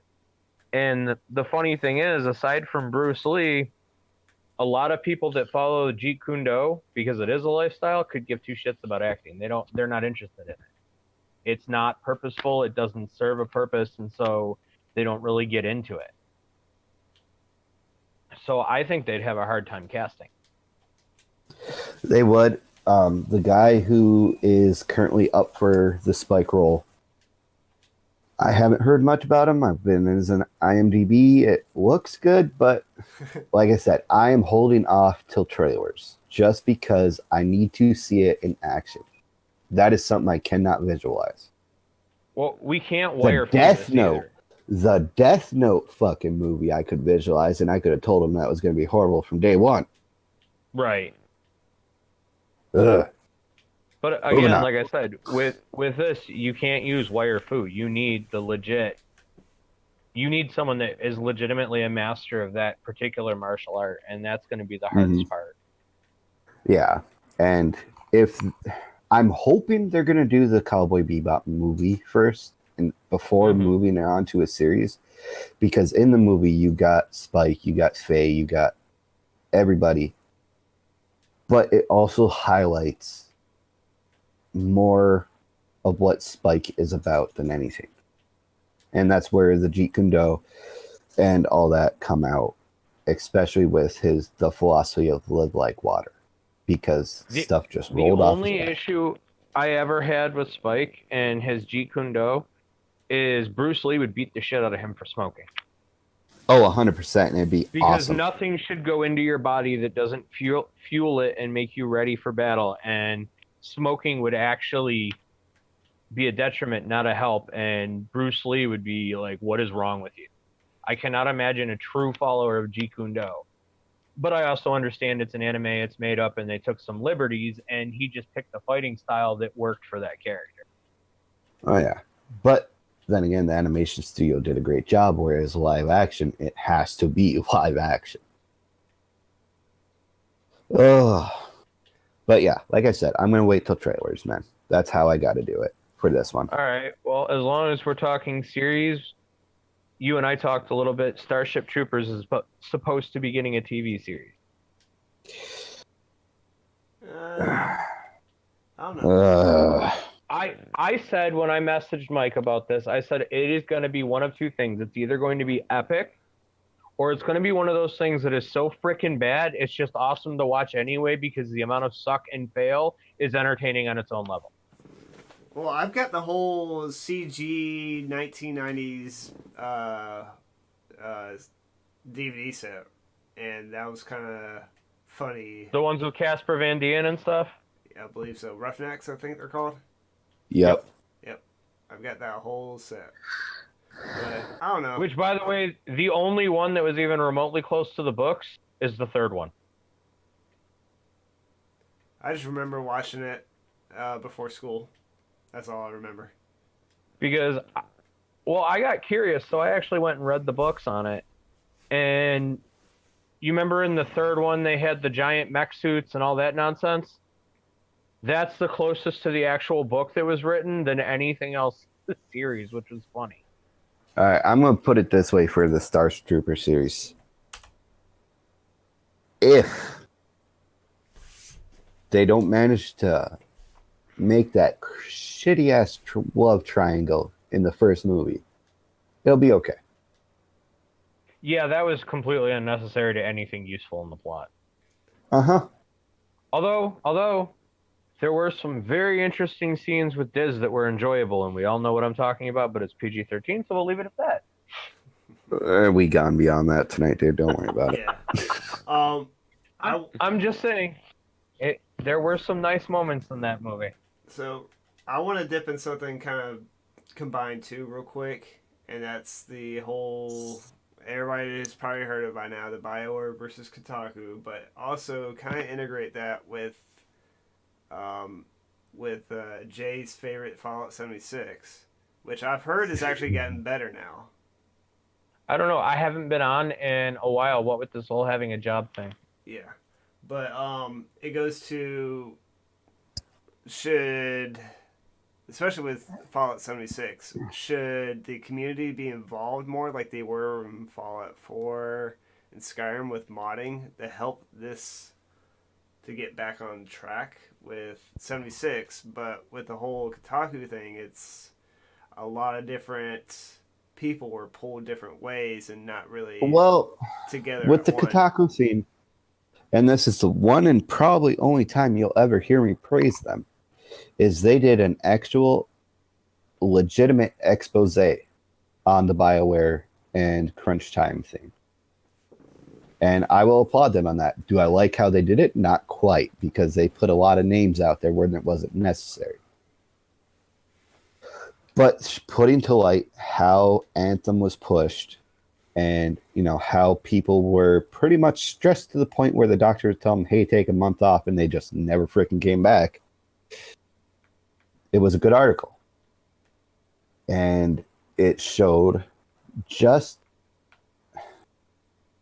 and this goes again to me saying, hey, yeah, EA's a shit company. We all know that. But it goes to show how much EA was pushing on BioWare. EA's a bad, I guess, production, I guess you would say. BioWare and the tools that they're given are even more worse. Because from what I've heard, the engine that they use is really, really hard to use. Frostbite, yep. But there's fingers to be pointed everywhere, but straight up, BioWare done did messed up. EA done did messed up. They were exposed, and their initial response was, "Well, we had to do this. We couldn't help it. I'm sorry." But and that ain't right. That ain't right, especially when you're dealing with people who believe in your company and people who thought employees were getting treated well. The first response from them was kind of weird because it came out just like a little while after the report, but it's almost like it didn't address anything in the report. They were almost arguing that the Kotaku article had attacked individual members of their team. So they were saying stuff like, you know, hey, you know, we believe in all of our team members and they're great, almost like they were standing up for the people that were called out. Yep. So which really, the ones that were called out in the article weren't really, it's not like it destroyed anybody. It was just like, hey, you know, I mean, it was like the one guy got in trouble because he said he didn't want to like something, and like they talked about some of the studio heads, you know, not having a vision, but it wasn't like the worst digs I've ever heard. And that's just it, because the internet is a beast in of itself, and a lot of people who read this article immediately went to Twitter, and you can still find a lot of the tweets and stuff just harassing the people named in the article. Yeah, the days of there's no such thing as bad press are fucking over. Sure. Let me tell you. Oh, definitely. I mean, we face that every single day at T-Mobile, and it's sad because I'm not even in that department that deals with that, but they get so swamped that now we're getting poked at, where they're like, hey, this guy just got on Facebook and blasted the shit out of his coverage. Can you guys like go drive there and figure it out? Or we have to drive in front of people's houses to prove on a fucking Facebook post like, no, this person is getting 50 megs down, not -2 like they posted. Yeah, and with BioWare having such a huge community backing for an expose like this to come out, showing and especially naming people that they're pushing employees and programmers and developers and stuff like this to points where hospitalization was necessary, paints a light to where it's like, okay, we really need to start thinking about this crunch time issue that we keep hearing about, you know? And it, you know, what's funny is this is actually how it's always been. Like, oh yeah, if you go back stories all the way to like PS1, PS2 development, crazy crunch hours and like anything that was big, like this is not new at all. And so I'm glad that, you know, it's kind of coming to light and everything. But it's funny because somebody who he's up there for my favorite game developers, but David Jaffe, he's like not really doing much now, but he was a guy who did Twisted Metal, amongst other things. And you know, he actually had something to say about it, and he almost felt like it's not really fair to pick what a couple people would have said, compared to the whole team. Now you don't get to interview the whole team, obviously, but he said that he worked on projects where he thought he was stressed out, but it wasn't too bad, and that there were people on his team who acted like it was the worst thing ever. And so I know this isn't connected, right? But it makes me think a little bit about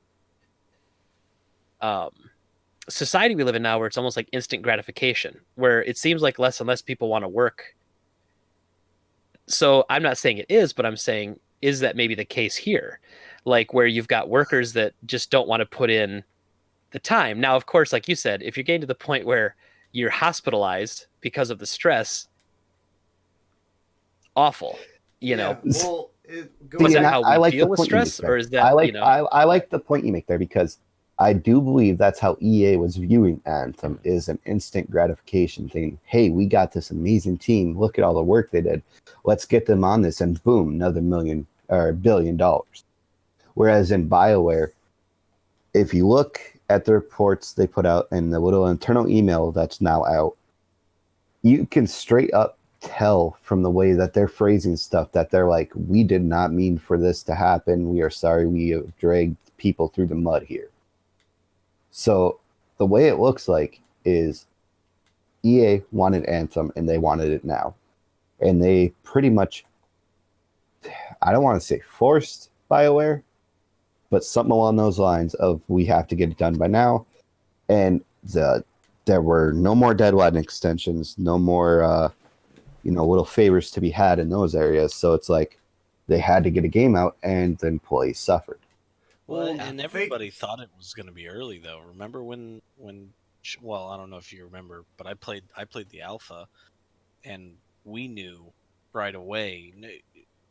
After everything that was called out, obviously it's an alpha. You're going to have some issues, but sometimes when you go to the forums, you get some answers and you get some feedback. And it was like it was blank, man. They weren't ready. They were releasing something to have it be released so they can hit the check mark, and that's what everybody's consensus was, is, hey, be cautious. This looks like another EA fuck up. Well, you had Andromeda, and they kind of like hurt from there, and then they went to this. And it was like right after the failure of Fallout 76 as well. But going back to the whole crunch thing, is that you hear all this bad stuff about crunch only here in the States. While in Japan, that's a typical thing. It's called the Death March. And it is actually a normal thing over there. 30-hour work days to those people. But in Japan, it's also a wholly different culture. Even layoffs are a different culture too. Well, man, they party there too to blow off stress, man. Yeah. The weekends there are wild, man. Those they jam. It's awesome. But it's Bourdain different. covers it, no reservations. What they actually do to cut loose. Great job of it. But it's, you can see it here too, though, the differences between, for example, our full-time staff, people that are on salary, right? Mm-hmm. Their time that they put in is going to be to the clock, right? But every one of my contractors that are behind me, I'm just saying, this is me in my area. Now my operations guys, my field tech guys, yeah, they're fucking working 16-hour days every day. Shit, I know I did. But in the engineering side, in the development side, these people are checked out as soon as 3-4 o'clock happens, 2 to 1 after lunch, they're basically not doing anything anyway. But those contractors that don't have that security and have that threat of failure, they don't have a cushion, man, those motherfuckers are there from 5 to 5, and when they're home, I'm getting emails from them right now. Yeah, and this recent BioWare thing even brought up again the thought of developer unionization. I mean, that's a big thing in a company or in companies around here. I mean, They were thinking if about you it, but union, nobody wants to pull the trigger. no one wants to pull a trigger because they know how publishers are going to act. It's very different too because you don't have like there isn't anything like set up, and so it's like imagine the first people that tried to set up like the Actors Guild, and there were probably actors that everyone had to get on board right away, or the people that were on board got blacklisted, and then they hired the people that weren't doing it, and so like it almost has to be like this huge sort of thing. Yeah, it's got to Yeah, erupt. and I don't see it happening. Unfortunately, in this industry, it's very similar to when I worked at GameStop in the sense that you have so many people that want to work there. Your job isn't worth anything. Dude, Anytime you couldn't say like, hey, if you don't give me a raise, I'm going to quit, because there's 100 applications in your desk drawer of people that would do your job. Yeah. And so it's kind of the same way in game development. Like there's so many people hungry to break in, people, and they can, and then they just hire somebody cheaper. And now we could definitely argue if that's the best thing to get the best games, because it certainly isn't, because you're pushing the talented people out and bringing in the young people. But it is just how the industry works. Unfortunately, it's like they don't care about burnout because they got 100,000 kids out of school that are just dying to make video games because it's so glamorous, even though it's not really glamorous. Like it's just like, but people glamorize it, and then it's all of a sudden like some mythical creature to chase.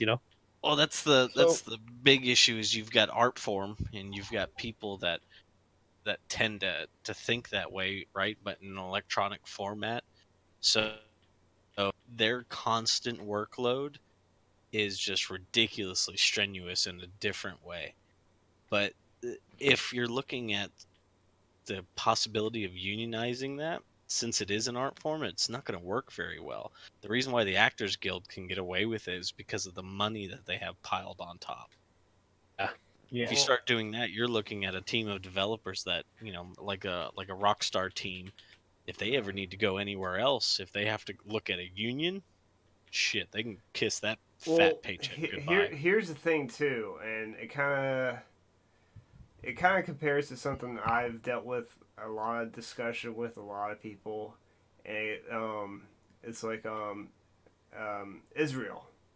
They make everybody do a minimum of 2 years military service, and I have people come up to me and say, "Hey, you're in the military. What do you think about this? Everybody should do that to get some good, steps in their shoes." I'm like, well, do I want somebody next to me that is in it because they want to be, or is in it to just do their time and get out and they don't care what happens? It's kind of like you got people in development. So in development that, do I want to work with this person that's in a union? Because they're protected. They can just gaff off and not even care.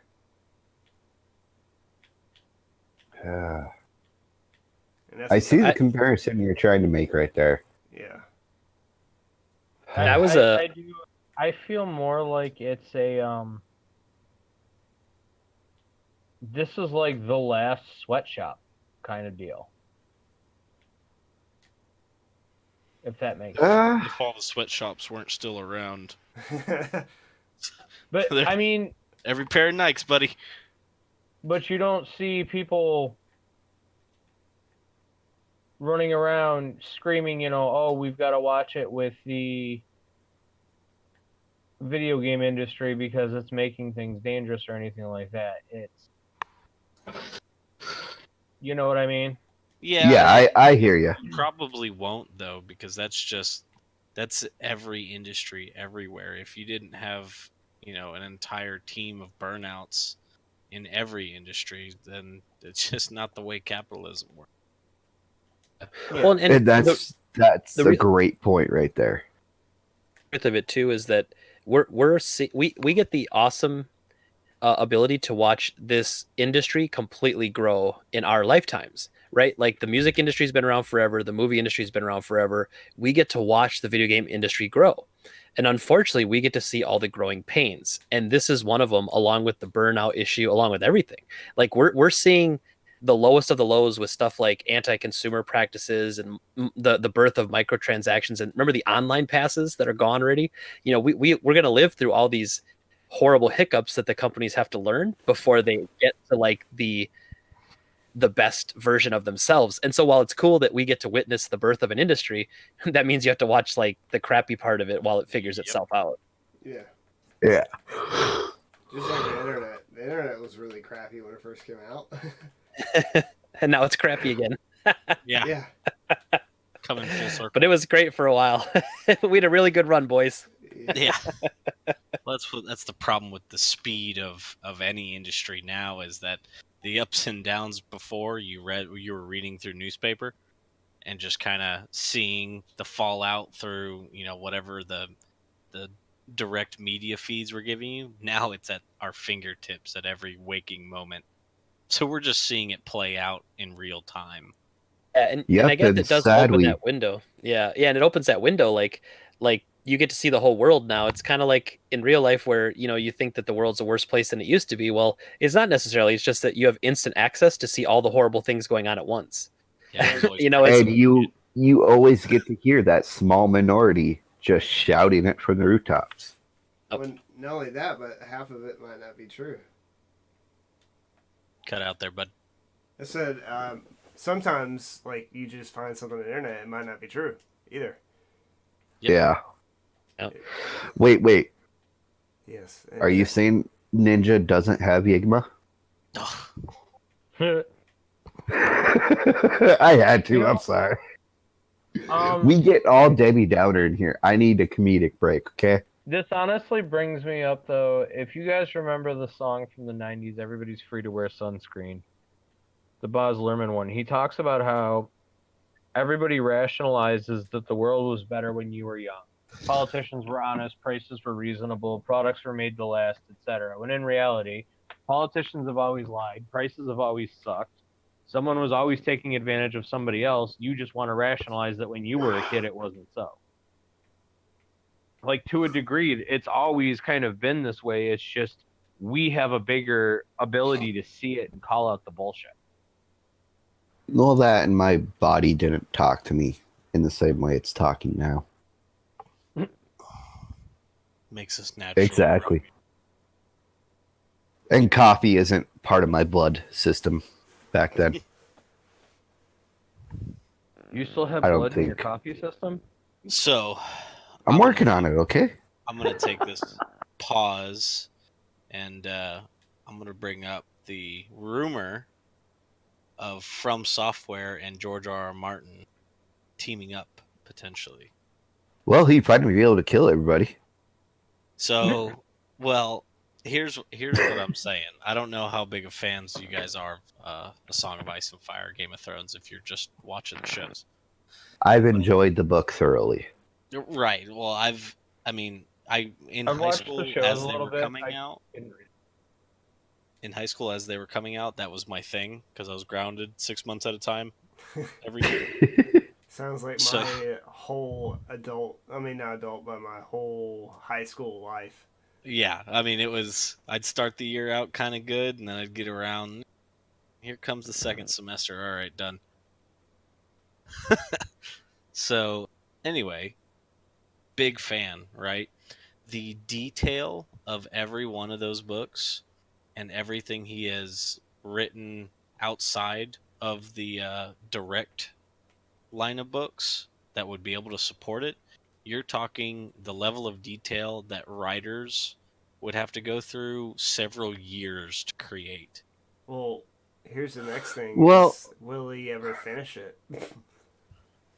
Well, and that's kind of the joke, right? Is that what lends to this is how he's very vocal and adamant about how he doesn't really want to finish it right now, right? He's been doing these for so fucking long. If he has an excuse to break away from it for some reason, Hmm. you know what I mean? If he could be like, "Oh, I Right. haven't finished that one." And Two if of you are look, Two if of you are gonna look know what I'm at, talking about. Go ahead, Mike. if you look at From Software, they're not too huge on story. I mean, from Armored Core to Dark Souls to now Sekiro, they like to leave open-ended story lore. And that's So why it would be them great. doing well, I don't know because their thing has always been community-driven lore. Yeah, You so know? Like, I'm a big did you get FromSoft hit guy. with the Robert Jordan thing? Yeah, I cannot hear you, dude. Yeah, bro. Did you get hit with Robert Jordan's death? Did that affect you? No. Meh.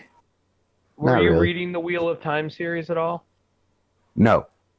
See, to me, that's what this reminds me of. Is Robert Jordan wrote this big, elaborate world on par with Game of Thrones, easily called the Wheel of Time, and it's like 9 or 12 books long, and I mean they are long, thick ass books, and I've read them all. Robert Jordan died 8 months before the last book went out. Now he knew he was sick, he knew he was dying. He had already told his son how he planned to end the book, what he wanted it to do, and his son Ghost wrote the last part of the book for him, so it was still ended. But let's be honest, George R. R. Martin ain't exactly looking like he's going to be around for a while if he keeps stuffing cheeseburgers in his face. So I mean, That's true. I don't know. That's is neither. he going to live long enough to finish his series? He's yes. I'm not gonna dig into the man's health because it hasn't come up. I don't want to be the. I'm gonna knock on wood right now because that's some bullshit if that happens. Because ain't nobody talked nothing about the man's health until you brought it up. So if he croaks, He's like, some bitch, if he dies tomorrow, I'm coming to your house. fucking your fault. All right, I knocked on wood. We're good, guys. Getting back to FromSoft, though, you brought up a good point, right? Because he's stated the director Miyazaki has stated in interviews that the story in his games comes from when he was a kid, and he would read books in English and he couldn't understand most of it. And so there was something appealing to him about a mystical story that you discover and kind of create the story yourself. And so that's been always kind of the theme of the story of those games, is that there's a very loose story. Obviously, Dark Souls has a really interesting story, but it was completely put together by the fans. Like, and it's I always thought it was fun because I play Dark Souls, you know, they're tough games, tough enough. And I always think to myself, just like if I was really in this world, I don't give a shit about the story. I'm just trying to survive. Just like when I'm playing the game. And so I don't care about the story. And then later I watch a video and I'm like, man, that's so cool. I wish I had picked that up while I was playing it. But I just wasn't in that mode. Like, I don't play those games for the story. Sekiro is much more like normal that way. Like, it puts the story a little more in your face. But you're right. And so I'm actually I'm a huge Game of Thrones fan. I've only watched the show, though I haven't read the books. And I gotta say, like, I'm not excited for him to be a part of like a FromSoft game. Like, from a marketing perspective, I know that gives you like mainstream juice, but I think to myself, Miyazaki's mysticism, because I think he's able to put really interesting themes into the game. They're just themes that are buried in the item descriptions and buried by like Dark Souls is unique in the sense where you'll find an item, right? And it's like, oh, it's a ring, and the ring will say something like, oh, you know, this was worn by the knights of this person. Like, okay. And then Well, not body just that that. you Well, I'm going to stop you right there quick. Literally, there is only one person mentioned in the Souls game, and it's through a ring, and it's the only time she's mentioned, and that is the goddess of sin, Velka. There are two stances in which she's mentioned, once in Dark Souls 1, once in Dark Souls 3. And that's from item descriptions only, and that's it. Yeah, and they also go as far as to say like, oh, you found that on a skeleton, so that dead body must be this person because that person was in that room and you found the item on that person. And you're like, who the hell would ever figure this out? You know, like you wouldn't figure it out on your own. And like you said, it's kind of community driven. So it wraps around to this really cool, like, it's your story to discover. Yeah. And I love that. So I don't know if adding George R. R. Martin to telling a story with a Dark Souls style game, I don't know if that works for me. I mean, of course I'll play it, but well, that's why I think it would work in either way, right? I think if they wanted to break away from their mold and kind of focus on the story, like how they were moving from Dark Souls to Sekiro, I think if they wanted to go that direction, they could, but I don't think that's the way they should go or the way that they're necessarily going. Because George R. R. Martin is famously against that mainstream storytelling, which is why he murders all of his mainstream characters all the fucking time. Okay. Yeah, that's fair actually. I forget that I he's can not out of see. bounds that way. Yeah, it's a good Yeah, point. he actually encourages his fans to bring their opinion on how the story. He's notorious for listening during interviews to fans' theories about how they think things should go. So I think if he was there to really guide the world of Westeros, so he could really show them, hey, this is where, if you want my fans to see the little hints of things, like the story about the ring, there's plenty of shit like that in the book. Thinking more along the lines of how Martin operates and stuff like that. He might be using this as a break from Game of Thrones, even to do something that is more lore driven through vagueness, the way he likes. And it might not be a Games of Thrones game that they're working on. Just look at his book, The Hedge Knight. He said that was one of the projects that he had the most fun about, and it's a generic knight. That's literally the entire story is about a character that anybody could relate to, because he's not one-dimensional. He can be whatever you really want him to be, because he's just a basic mercenary. He's a hedge knight. Yeah. So if George R. R. Martin was really trying to take a break, from all that, like he's been trying to, and we've all seen the interviews where he's like, I'm so tired. This could be his little outlet to be like, these guys do vaguely lore-driven games. Let's try this. And he could be switching from a book to a game. I mean it's not like he ain't got the money right now. Open world, if you just let me roam around, I'm good, man.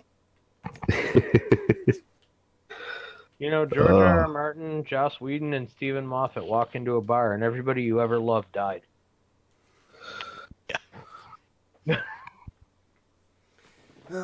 Well, hey, John. Speaking of our beloved. What the hell is this modding Minecraft versus Fallout 76? Did we already discuss that? Yeah, should the community get involved with helping the games get better like they did in Fallout 4, Skyrim? Gotcha. When we're called upon. Yeah. PlayStation Refund Digital is nothing but a bullshit thing they need to fix, and they ain't even out yet.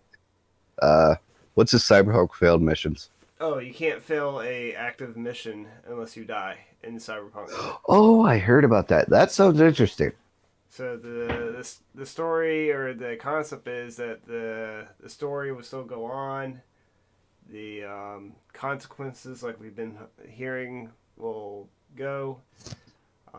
Whether that be that if you're supposed to protect a client and they die, maybe your next client won't be too keen on you or give you as much money.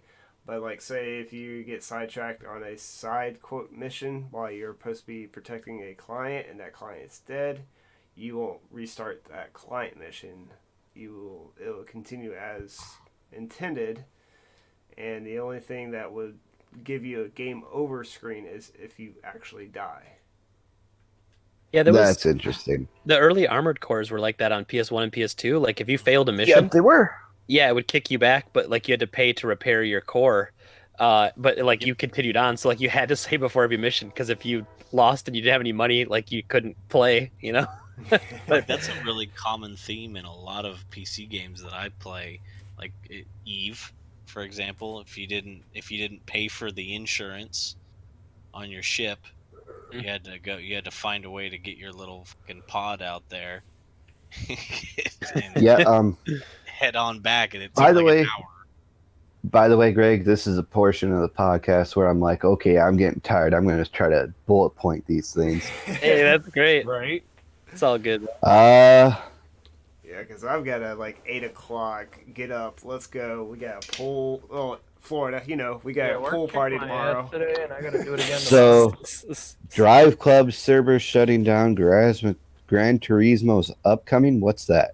Upcoming Drive Club. Well, in 2020 they were going to shut down the servers for Drive Club, which was a free-to-play drive game, and some speculation has been going around that maybe Gran Turismo might be coming up with a free-to-play one. That might. That'd be nice. I mean, that's Sony. What's your thought about that? Because that's going back to the game preservation. What you buy is not what you own. Yeah, I mean it's bad when it's even first party stuff, you know. Like I mean, technically it's not first party, I guess, but like second party maybe. But you know, like you have these big games. It's not like it's an indie game that's trying to run the server themselves. Like this was a PlayStation exclusive that they gave to PlayStation Plus members, like a free version of. Like this was touted as like a must-have for like you must have a PlayStation to play this game, and those servers can't even stay up. You know, now it's probably because the population's nothing on them because that game, as far as I know, isn't really played anymore. But it's still like, man, you can't even keep that up. You know, I mean, Demon Souls lasted for almost 10 years, but they actually had a physical disc for this too. So if you had the physical disc, yeah, you have it, but you can't go back and play after 2020. so I think isn't it just the online servers are shutting down? Like I think you can still play the game, right? I didn't dig too deep into it. Me either. It's just I heard that there were some speculations that they might shut. Oh, there might not be a lot of traffic on it, but hey, Gran Turismo might be in a great spot to take over that void. Yeah. And the other talk was that they might need to do something like that, or this would be something that would keep them alive. Because in terms of competition between Forza and Turismo, not that right now that they're facing a threat, because obviously they're exclusive, and that there's a lot more that goes into it. But in terms of a competing platform, they're getting fucking crushed. And if there is ever a day where they're gonna cross and Sony finally shakes the hand, they're gonna be in a lot of trouble. All right. Other than that, Borderlands 3 is going to be a 6-month Epic exclusive. Quit whining, you bunch of man babies. No, Like seriously, is that a it's 6 question? months. Sit down. no, I'm mad. Well, I thought I heard today that it's exclusive for. No, 6 months. That's it. 2020? They even put it out there. Yeah, they wouldn't crush themselves that hard. Yeah, 2020, right? Yeah. Yep. But 6 months. That's it. Chill out. No. I'm Yes. Yeah, I don't care. Everybody needs to know about it. Another. I guess I. Oh, sorry. Go ahead. Go ahead. No, I was just saying you just need to keep your launcher updated. That's all. I mean, I guess I don't. You know, I get people's concerns. I don't have a problem with having another launcher. You know, I mean, like it is pretty cool to open up Steam and have like every game there. You know, but I mean, I already have like a Bethesda launcher and I have an Epic launcher already for the games I play there. And I have like EA Origin, which is awful. And that's my problem, right? And I think that's a lot of people's problem is I want to bitch about it, but I'm already accepting the inevitability that there are going to be more than launchers than just Steam. I think about this, and it just kind of crossed my mind that with Epic being the way that they approach this, which is we are giving developers a better cut on what they get from sales. That means less layoffs, more time to budget more games being developed, and it's better for the developers so they can. But are they going to keep this model? Or I think they want to keep this model, but are they going to be able to sustain this model? Is the real question. Well, how much? That's not to say that it's not possible. You know what I mean? I hate to keep coming back to the fucking company I work for, but we did it where T-Mobile came out and said, "Look, you pay $45, no fees, no taxes, and that's your fucking bill per line." And that was like end of the world to Verizon, AT&T, and Sprint. They were like, "There's no fucking way this can happen," but it did happen. So I'm not saying it's not possible to do something like that. But it might set the standards for other companies too. Right, exactly. That's what it would do if it works. But if they can't make a profit on it for whatever reason, if the financials aren't there, that's the only threat. Yeah. Oh, boo-hoo. Epic doesn't have Fortnite money. Oh, no.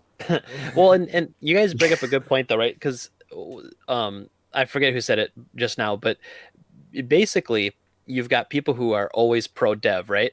Everything we just got done talking about how EA is screwing over BioWare and their developers, right? And so we're Yep. like, we're pro dev. And then a company comes out and is basically like, hey, we're going to do something that's better for the devs. And obviously there's a really weird relationship there because a lot of those devs use Unreal Engine. Mhm. Sure, there's some sort of discount they're going to get on Unreal if they give an exclusive to them. Like all this is in the contracts, I'm sure. And so then you have all this stuff going on. And you're like, okay, so it's pro dev, but once it changes what's convenient for me, I'm not pro dev anymore. You know, Right. like as soon as it becomes like a pain in my ass, then I mean, I'm not saying me because I'm not like this, but I'm saying that's what a lot of people are saying is that as soon as something comes up that is not pro consumer, then they're not pro dev anymore. And so it's like really weird. It's kind of like people really hate pre-orders, right? And Yeah. pre-orders are like the ultimate thing that help publishers and developers to know how many copies to make, and it shows the interest level in their game. So like people are like, oh, pre-ordering's stupid, don't pre-order a game you know it's going to come out. But then I'm like, but that helps the developers. A lot of times they have milestones. If they get so many pre-orders and Metacritic, you know, percentages, they get bonuses based on that. So like, I don't, it's just weird to me. Like everyone talks about being pro dev, but then like they do things that aren't that, like they complain about things that are pro dev, you know. Now me personally, I'm a consumer, so I want everything to be pro consumer. I don't give a shit about the developers except to the point where we have to take care of them so they can keep making me the good games. Yeah. Exactly. So I like competition. Now the other complaint that I hear about the Epic Store, the big one, is that it's lack of features. You know, and then I think it's a totally viable thing, totally viable. But also Steam didn't have all the features it has when it launched either. Right. And it took a I don't know. long fucking time. Yeah, and Epic is, you know, I don't want to say they're the underdog because they have a bunch of money. I mean, they're like a quarter owned by Tencent, the biggest game company in the world. But like they're trying to do something from scratch and they're going against a juggernaut in Steam. Exactly. Like how else do you fight a juggernaut, man? You got to throw everything you got at him, and sometimes you got to play dirty. And look you know. at the good example of Google coming into this whole streaming thing. They're coming against something that's already well developed and it's been working for how many years, and they're like, "Hey, we're going to do something different." And everybody's like, "Oh, you can't do this," and you can't trust this company, but they're trying. And what is the one thing that Epic has over everybody else, man? They got cash. And so they're throwing money at them. She's like, hey, man, you're like, you know, I guarantee there's a whole bunch of stuff. And they're like, we'll give you a discount or we'll give you access to the Unreal Engine for free if you make your game exclusive. Now, I would argue it is up to the developers and publishers to make a smart decision. I think the Metro Exodus decision was one of the worst ever. Because you drop that like a couple weeks before launch, like that's not consumer friendly. But like this, Borderlands is what, 6 months away still, and so you're saying, hey, it's coming out only on the Epic Store. Like you have 6 months to get it if you want. And then what's really funny is one of the features the Epic Store doesn't have, which is a thumbs up, thumbs down system, or a ranking system, is what people are using to weaponize their hatred for the decision. So Borderlands 1 and 2 are getting destroyed on Steam right now. It's like, well, I wonder why they don't want to have that. And also, because it's a weaponized attitude. I'm not sure if Steam does it, but I know there's some people that work with Epic that, like, if you use their reference code, they get a small cut from it too. And they don't even have to be developers. They can just be content creators. Oh, cool. So it depends on what they like buy with the code, but they can get a percentage from that too. So I think what it's also going to do is it's going to open up a unique new platform that I've been thinking somebody should really tackle, and that's a UI to control all of your inventories and put them into one GUI. So they're all attached, but kind of like, think of like a home sync where all of your separate devices are all talking to one. So if I want to fuck with something on my TV, instead of me having to switch between my Xbox and my Shield and my TV to hit my app that I want to, I can just go everything through the Shield. Yeah, I got you. That's a good point, actually. Like, I'm surprised there isn't like an interface for that, like a even a web app that you basically connect to, and it's going to open whatever. Like, it scans your computer, you give it access to all your launchers, and then it just launches the game for you out of one thing. And I mean, I get what people are saying too. Like, they want friends lists, they don't want their friends split up between platforms. Like, I do get it. You know, like there's definitely some negatives to it, but yeah, it just always, like I said, it's such a weird thing to like get upset over, I guess. And I don't know. I don't know. Exactly. That's still in my opinion, boils back down to the consumer is going to always be the biggest pain in the ass when it comes to anything innovational. You worked at GameStop. I did. And I think what a couple other guys did in here too. Yeah. It's across the board. If something new comes out, somebody's got something to bitch about it. No matter if it's progressing the gaming industry, or if it's a stumbling block, or if it's us, trying to fight off a bad idea like microtransactions. It's a little give and take, but aside from the companies tanking the ideas and the industry, the consumers will always be that voice of chaos, where they say one thing negative and then it leads into this snowball effect of now you've got this army of people who've never played or used the product but all have a negative opinion about it. Yeah, and we could spend a whole podcast talking about like quote unquote game journalism and Yeah. how Ugh. basically they're just biased fans that all have different opinions about different games. Like I've talked about that before, where you've got a guy who grew up playing Nintendo games, so they love Nintendo. So everything they write is, even if they're not aware of it, they've got a bias towards Nintendo, and that's fine. I mean, just you're not a journalist, then you're an opinionist, and like that's what I say about my show is I'm just an opinionist. I don't claim to be like breaking news. And I said this on one of my podcasts. Like I got contacted one time because I did a video last year about the bad conditions at Quantic Dream, about how like, oh, they said that there was sexual harassment and all this other stuff going on. And so I did a video on it. I think it got like 500 views or something. It was like nothing. And then like I got contacted by someone who worked at Quantic and wanted to tell me his story. And I'm like, what? What? So I kid you Hell not. So I got onto WhatsApp, and I had a 3-hour phone call with him. Wow. And I recorded the whole thing, and I listened to it, and he was sending me stuff like, oh, I can show you where there's like fraud going on at the company. He's like, they said they remodeled a bathroom and they took it off he their thought it taxes, was but one they of never did it. those. Yeah, I'm like, holy shit, I'm in over my head, man. Like I am not a game journalist, dude. I can't break the story. And I actually tried to pass it along to a few other people. No one gave me the time of day, and I was like, okay, no problem. Again, I said like, when you don't have a lot of, one guy actually replied to me, and once I replied back to him saying, I'm not looking for anything out of this story, I'm just trying to pass it along. Then he just stopped replying to me in DMs. I was like, okay, that's fine. And but I couldn't take that story on. Long story short, I couldn't take that story on because that's not what I do. I'm not a fact finder. I'm not trying to tell a story. Like I just read this shit and I give my opinion on it. That's all I am. I'm just some dude I talking hear about you. games. I don't know if you're familiar with Yahtzee Crenshaw. Sure. He does the zero punctuation. He really hates being called a game journalist. He's like, I am just a frickin' reviewer. I sit down, I play it, and I tell you whether I think it's a pile of shit or not. He's like, I'm not giving you news. I'm not giving you anything else. I am not a journalist. I am a reviewer. That is a completely different concept. And like a reporter. Like I've been conceptualizing trying to do like a nightly quick headlines, kind of like how you started the show, like these quick headlines. And I'm like, even that I wouldn't call myself a journalist. I'm just reporting on the news that someone else already like found. I'm just telling people At that, I'm like at the beginning of the show, I just say shit I like and what's going on with it. But you guys want to talk about who doesn't have money?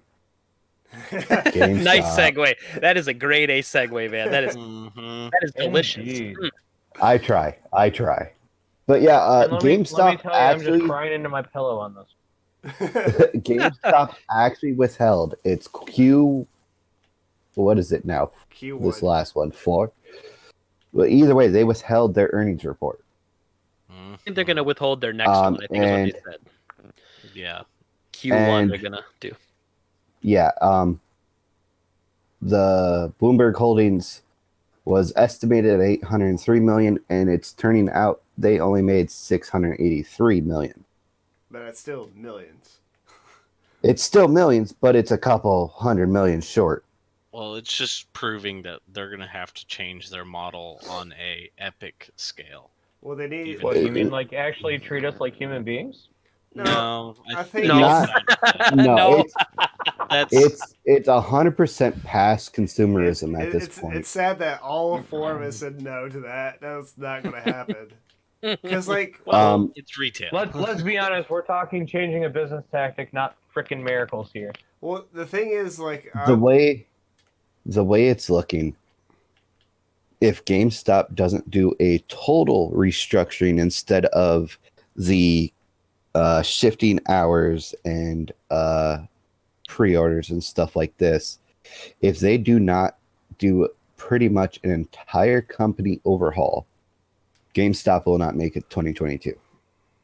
well, That's just straight fact. you guys know that the last time I went into GameStop and bought anything outside of their, I guess you call it like merchandise, gaming merchandise, was I Geek bought, Squad stuff. no, I bought the PS4 What? Pro before Black Friday. They had a really good deal. Gotcha. And I used the gift card they gave me for all the Control Freaks. And then, like this past week, I just went there and got stuff for my son's Switch, which is like controllers and cases and stuff like that. But I do all digital games. Like my PlayStation 4 Pro that I have in my office, I got Black Friday. I've yet put a single disc in it.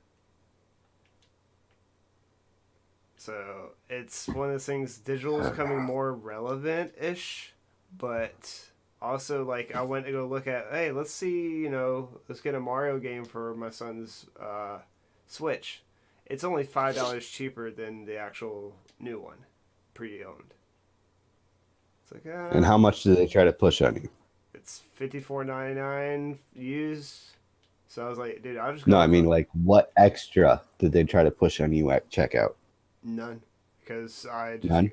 yeah, I just got some basic stuff, add-ons for it. They were like asking me if I want to upgrade my membership or get an active membership. I was like, There's a standard group of questions they have to ask yeah, you. I was like, and dude, I don't shop here unless I'm getting accessories for a game. I don't need to pre-order any game.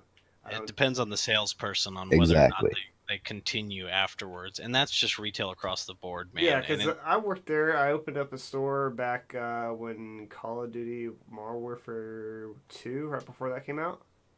So that's how far back I worked for GameStop. And I opened up a store, and I didn't really like it. That's why I didn't stay for more than 6 months. I enjoyed it, but I think corporate has the wrong idea with the way that they handle their retail employees, and that's a big reason why they get such a negative connotation, aside from people not quite understanding what the resale process is. The good thing tonight is we have someone who worked how many? 10 Yeah, over we have 10 the years? expert here. Yeah, well, why don't we hear Runs you? a game He was shop. a store manager, too? Yeah, I was a store manager for 10 years, and I was with the company for 11 total. I'm sorry. What do you Yeah. think? Well, I'll tell you, people ask me about it all the time. I'll say something like, GameStop is a great place to work while you figure out what you really want to do with your life. Mhm. Like it's a great place to like hang out and have some fun while you decide if you want to go back to school or if you want to go up the corporate ladder, which is totally always okay. Perfect. Whatever you want to do. So actually, it's funny. I did talk about this. My Tuesday podcast I actually recorded next week's. I recorded it yesterday because Tuesday is my birthday, and I'm just like, I'm gonna do a chill day where I just literally don't do anything. Yeah, no Happy responsibilities. birthday. How old are you? I'm turning 38, actually, man. Oh, thank God, I'm still the I'm youngest. finally not the oldest one in the fucking group. So you're welcome. Thank you. GameStop, man. Where to begin? It's funny. I would consider myself a direct competitor with them.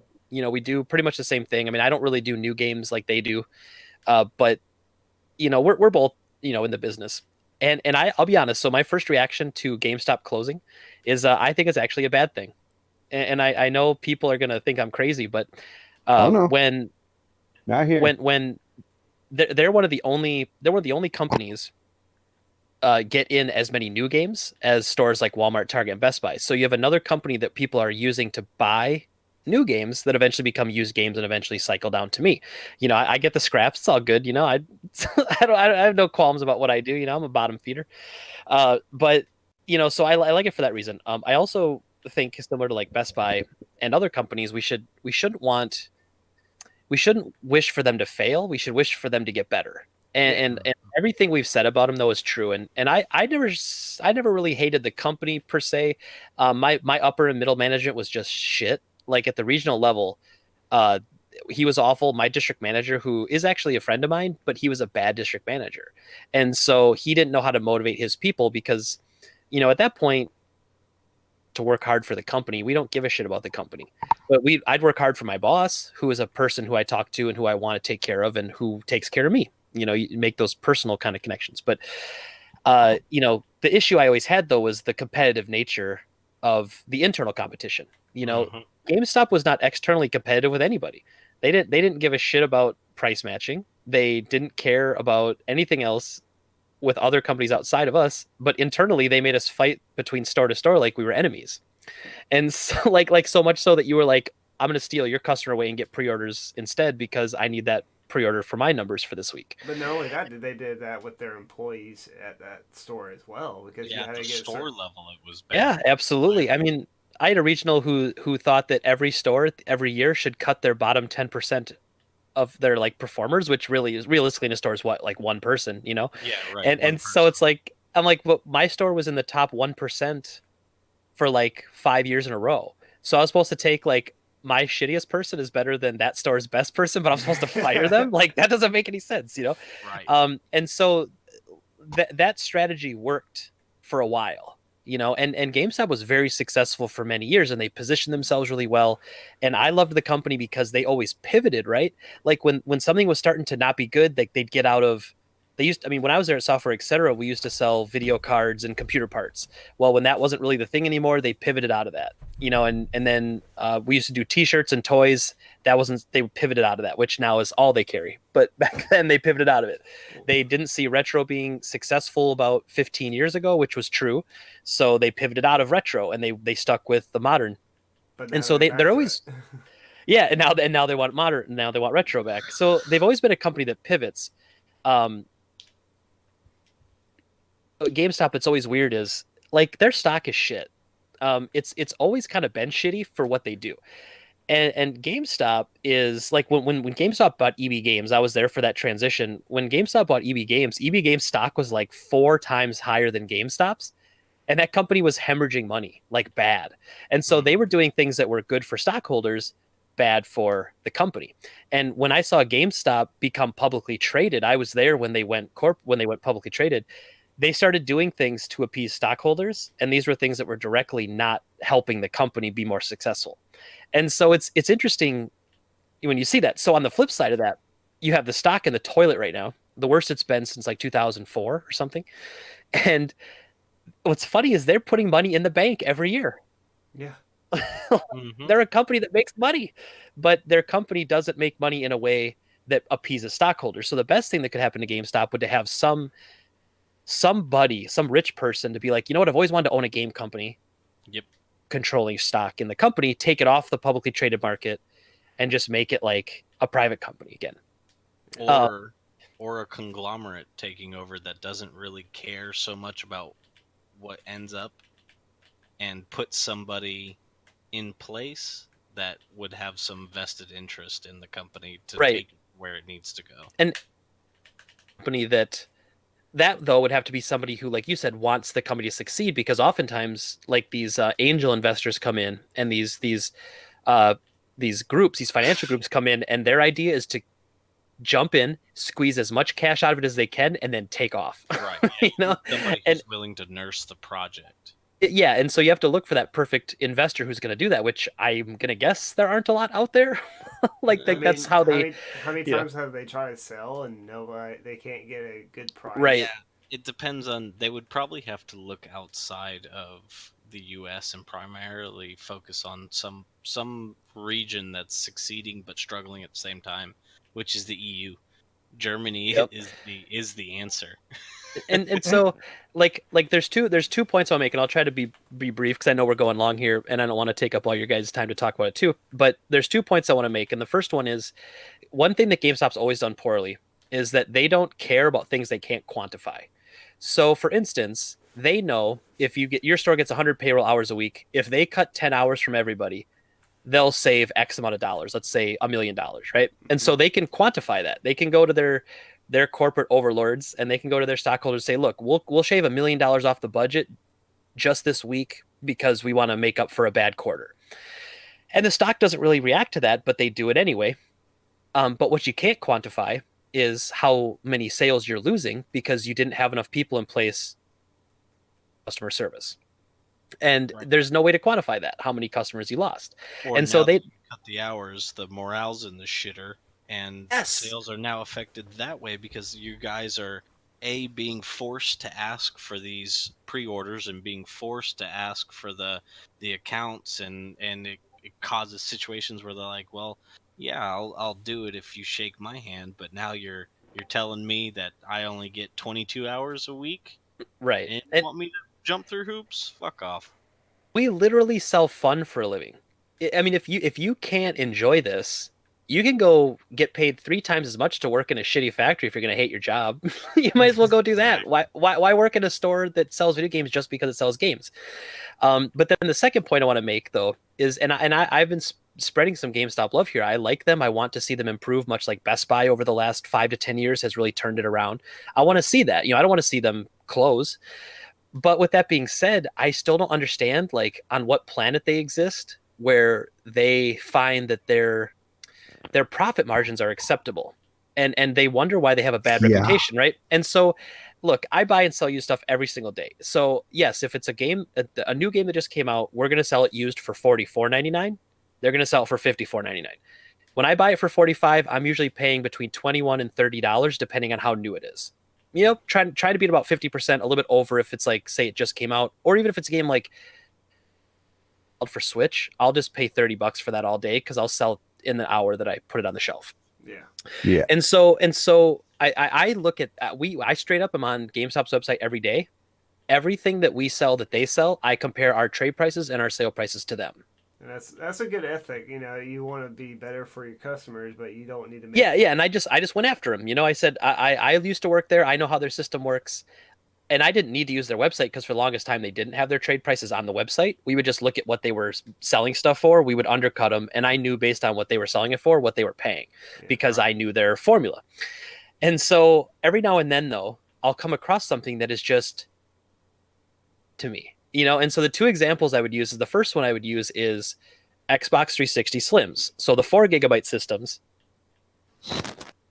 and they're paying $8.80 for an Xbox 360 with 1 controller and all the hookups.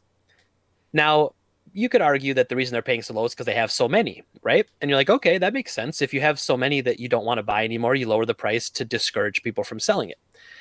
But then you look at what they're selling them for, and they're selling them for $79.99. So on what planet is $8.80 for an item you're trying to sell for $80 acceptable to anybody? I mean, anybody who tries to sell their Xbox there, you're losing that customer for life just based on the garbage offer you're making. You can't be getting stuff off the clearance for that.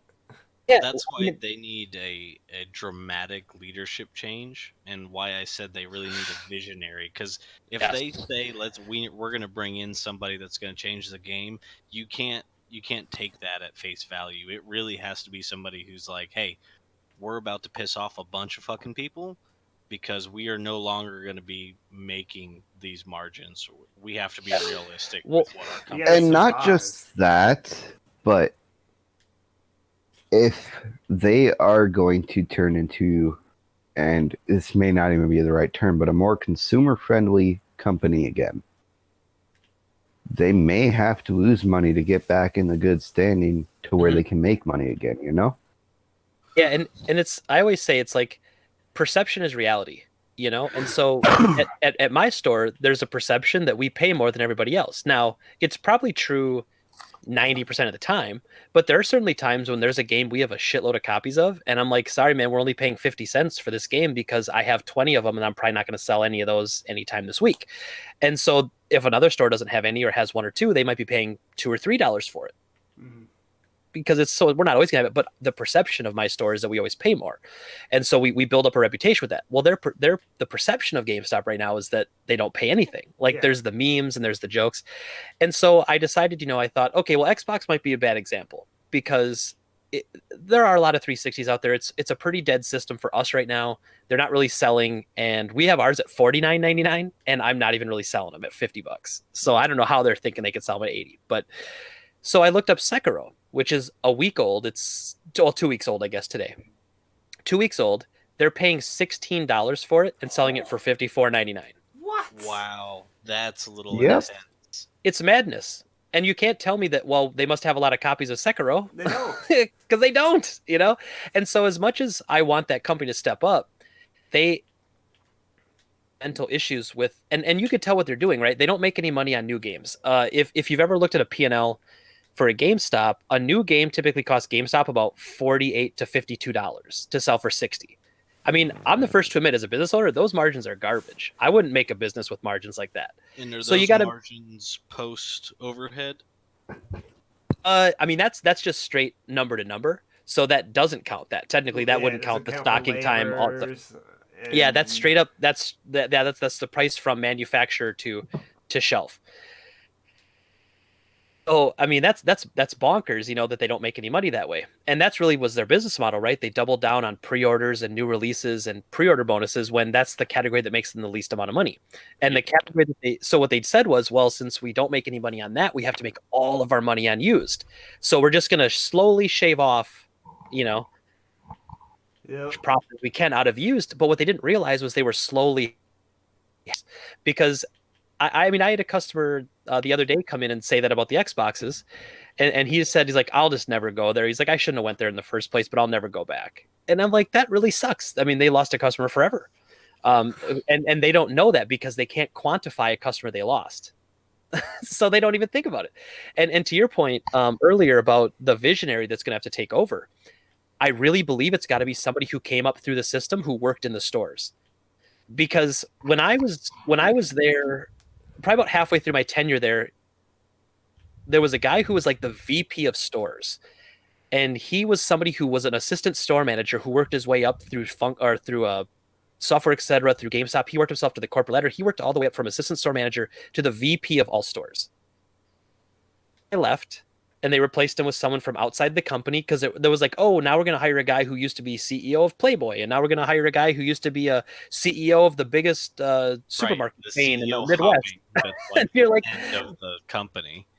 what the hell do these people know about our business? They don't know anything. And yes, sometimes outside eyes are fresh eyes, and that's fine. But yeah, you're like, you need somebody from inside the company to do this, and that's what they're going to need. They're going to need somebody who, even if he himself isn't from inside the company, he pulls the highest ranking people that have been there 15, 20 years that came up through the system, and he says, I need to know what to do to fix this. Because if he comes in with some BS like, oh, we got to really change our attitudes towards our customers, and so, it's just, it's not going to work, man, and that ship will just keep on sinking. Then you just turn around and look at him. It's like, do you buy your own product? Yeah. So, yeah, I mean, and so they need to change the perception of themselves. And how do you do that? You only change that perception by going out of your way to first, you know, like I didn't get a good reputation for paying more just because I lied about it. I had to pay more and I still pay more, you know, and that's, you have to do it, and you have to do it enough where you change public perception. And I don't know if they have enough time for it, but or patience. Oh, man. I don't think the public has the patience for it either. well, and what CEO is going to stick around long enough if they have to sink the company a bunch of money to fix something, and then they're like that for a year, and then he gets replaced because he's not making the stockholders any money, you know? I'll give you the perfect example of how it'll work, and I just posted it. Our CEO, John, is a guy that really saved T-Mobile from the trenches. If you guys remember T-Mobile when it first started, it was one of those kind of like how Boost Mobile was and Metro PCS was, you know, where that was a throwaway phone. The only reason we are where we are today, where our company has the ability to spend $40 billion because we made more than that in profits, is because two things. We were bought out by Deutsche Telekom in Germany, and then when they bought us out, they brought in John, who is not your average CEO and had some really radical ideas and didn't come from this industry. Now, in not coming from this industry, he wasn't that kind of figurehead guy where he just kind of talked the talk and was like, "Hey, we got great ideas. Let's be for the customer," right? The average bullshit sayings that everybody goes through. Mhm. He drastically changed our models and really tanked the company at first. At least that's what everybody thought. But what ended up happening was he dropped the models and he really brought the margins in because he said, "Look, we're not going to make, $120 off of every customer every month. We're going to make 10, 20, $30 off of every customer. But we're going to get 1 million customers every year because we're doing this." And it literally happened every single year. We've got 1 to 2 million customers every single year. So those numbers are exponentially larger than they ever were. And that's that- how you would be able to restructure it.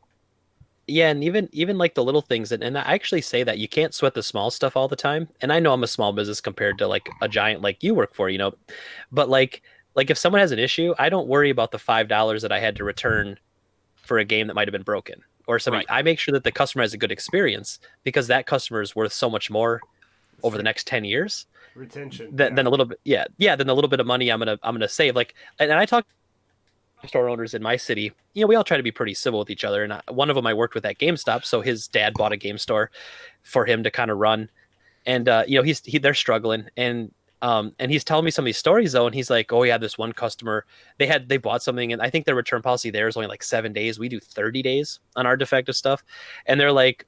A customer came in on the 8th day and like threw a huge fit because we wouldn't return it, but it's like the 8th day. I don't know what their problem is. I'm like, the other day I returned something that was 60 days defective.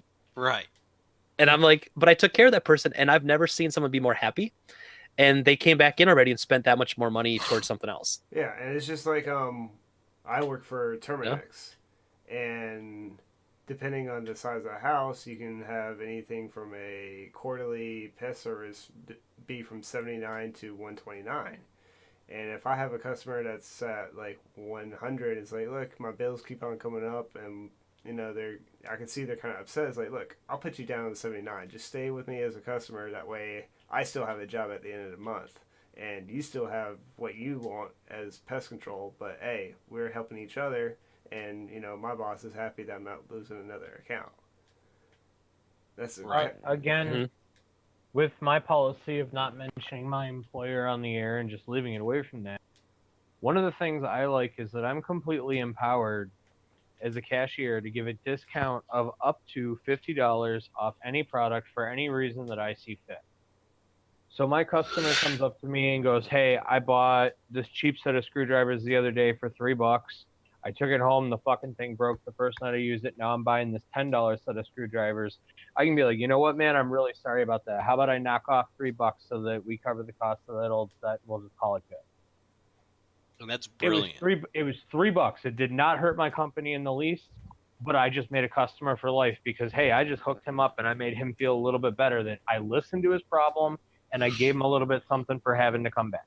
Yep. And the fact that he didn't have to wait for you to go get a manager made it that Exactly. much better because it really paints your company as having that as an overall image, and that's the culture of the company, and that really shines through to the customers because a lot of companies Tonight, a customer brought me a box, big hole in the box. I mean, it was clear somebody dropped it, something, and I'm like, "Hey, this box is damaged. Do you want me to page somebody and have them go get you a different box?" "Oh, it's the last one back there." All right. I ring them out, they're like, "Oh, we're sure everything's in there." They're completely happy and willing to take the damaged box. I'm like, "Hey, I took 10% off because the box is damaged, and I just want to make sure, if something's not in there, it's not right, whatever, you don't feel cheated." And they were like, "Dude, that's totally awesome." They weren't even asking me for a discount. I was just looking out for them. Yeah. Yep. And that's But what that help kind of you in the business eyes. But it's also going to when my last job was a car wash, and they used the branch metaphor that one person has a bad experience, they're going to tell 5 of their friends, and those 5 people are going to tell 5 of their friends. And Exactly. that's what GameStop's going to be looking at is they got to retract all of that if they want to keep their business afloat because they've already got I've taken like my whole library of games I've collected and now I only get $2. Whereas where I'm at now follows, they call it the pickle philosophy. You get a sandwich and your sandwich comes with 2 pickles, and the customer goes, you know what, I want 5 pickles. Just give them the damn pickles. What are the pickles? A half a penny a piece? Exactly. Just give them the goddamn pickles and have a happy fucking customer at the end of the day. Why make a big shit? Oh, I gotta no, just give them the fucking pickle. And that was another know thing what? too, is I had to empower my employees to be able to do that too, right? So like you were saying earlier about like they don't want to wait to get a manager, they don't want to wait to have to call me. I say, hey, look, we can do at least up to this on anything. Just take care of people, and I actually had on my GameStop video, somebody who was like a district manager for GameStop had replied to it and said, one of the things I said was, you don't really have the leeway to take care of customers when you work at GameStop. And again, I haven't worked there for 8 years now, so things could have changed. And he made a comment that said if he needs to, he can take $5 off of a game to like make a customer happy. And I was like, that's cool. But when I worked there, if you took $5 off a game, I had to explain to my district manager why I took $5. Like I did a quote unquote illegal discount, and they tracked the number of discounts you did. So I'm like, I don't know about you, but I could do $5 off a game if I wanted to risk my job. And guess who doesn't want to risk their job for $5 for a customer? You had to have a fucking 30-minute conference call on why you just took my off god, dude, $2 to $3, and then you wasted your company's time, and then they're already on. And your time and the store's time. And then at the end of the month, you're on that bottom percent. Yep, and then they kick your ass out of there. And I was a tenured manager. I'd been there so long that I was making almost what a district manager makes. And so they were like, yeah, you're about to stop getting raises too. I was like, what the hell? I'm not stopping to work hard. I'm still working as hard as I do. I'm still performing like I do. One of the things we have is we give a veterans discount of 10%. But it caps at $50. So the other day, a guy wanted to use his veterans discount, and the way we actually get the cap to work is we have them sign up for a program, they enter their phone number, and it does the discount automatically. If they're not signed up, I have to manually enter the discount. Well, he bought a $600 water heater. 10% of $600 is still higher than what I'm authorized to take off. So I actually did have to explain that one because the manager came up like an hour later. He's like, you want to tell me why you knocked $50 off a water heater? He goes, I'm not pissed. I'm just curious. And I explained him like I had to manually enter his discount. I know the cap is $50 because that's all I can authorize on a discount without manager approval. That's why we cap it, because otherwise I'd have to call a manager for every single purchase where the 10% went over 50. Yeah. And I'm like, so it made more sense to me to just mark it down at $50 than go the other route and make it a 90-minute process when I could do it in 2. Yep. And he just looked at me. He goes, "Cool, thanks." But that's the thing. And like, that's different between each company. Like, yeah, you can have a good, and it's not even company. It's manager. One manager can be like, "Why did you use this? Why did this go bad? Why did you do this?" And another manager on duty might be the opposite way. It's like, okay, cool. Let me know if I can help out with anything else. So it's like, that's where Gregg was talking about earlier, is that his district manager was difficult to deal with. Right. And as a company, they never they didn't care that you were like a free thinking. They didn't want a free thinking like manager who was thinking outside the box. Like they literally wanted, well, not literally, they wanted trained monkeys, And so like they want someone who just follows the rules and does what the booklet says. They didn't want a manager like me who was like, hey, I think I can improve what we do. They're like, don't do that. Just do it. Just do what we want and shut up. And I'm like, okay, but you're paying me so much. I should when I left there, I was making like, I don't know, like 44 a year or something like that. Like as a manager, that's really good. It's not really that good, but it's like as a GameStop manager, it's incredible. I think I started off at like 30 or something and worked my way up over the years. But yeah, like what they were paying me, they should have used me for that, but they didn't. They just wanted. And then when they fired me, they didn't fire me when I quit. When they got rid of me because not promoting me, so I quit. They basically were like, well, we can hire somebody. They told me this right to my face. Like, well, we can hire somebody for $28,000 a year to do exactly your job. And all I thought to myself was, Yeah, they're not going to be doing exactly my job, but good luck with that, you know? Yeah. All right. So I'm sorry to say, but in synopsis here, GameStop, pay attention to these ideas because this podcast has to end. Hey, I'll be CEO. Hire me. I'll do it. Yeah, right. Are you Here's your executive team right here, panel. Yep, the chairman's. And we will stay on. I take Pokemon cards as payment. I should have warned you guys that I am not one good when it comes to brevity. I am Oh, a you're long good, speaker, man. You're so good, man. I had a blast, man. This was great. You guys are great. That's why you have me here, so I can tell you all shut the hell up. Grandpa Mike's tired and he's going to bed. Love it. Right. Oh, And honestly, we had a lot of fun having you on too. You gave some good insight to this stuff. yeah. And like I said, Well, I check out Gregg's podcast every week. I look for it on Tuesdays. Oh, speaking of Greg, pimp out your store here on air. Oh, I appreciate that, guys. So a little store it's just south of Green Bay, Wisconsin. It's called Gametrade. As you can see, I'm Gametradegregg, so it makes sense, right? It's come check us out anytime. We're in Wisconsin. We get people to drive up all the way from Chicago, wherever. Follow me on Twitter at Gametradegregg if you want to see pictures of the awesome stuff we get in. I send a lot of pics out of like just some of the really cool stuff we see.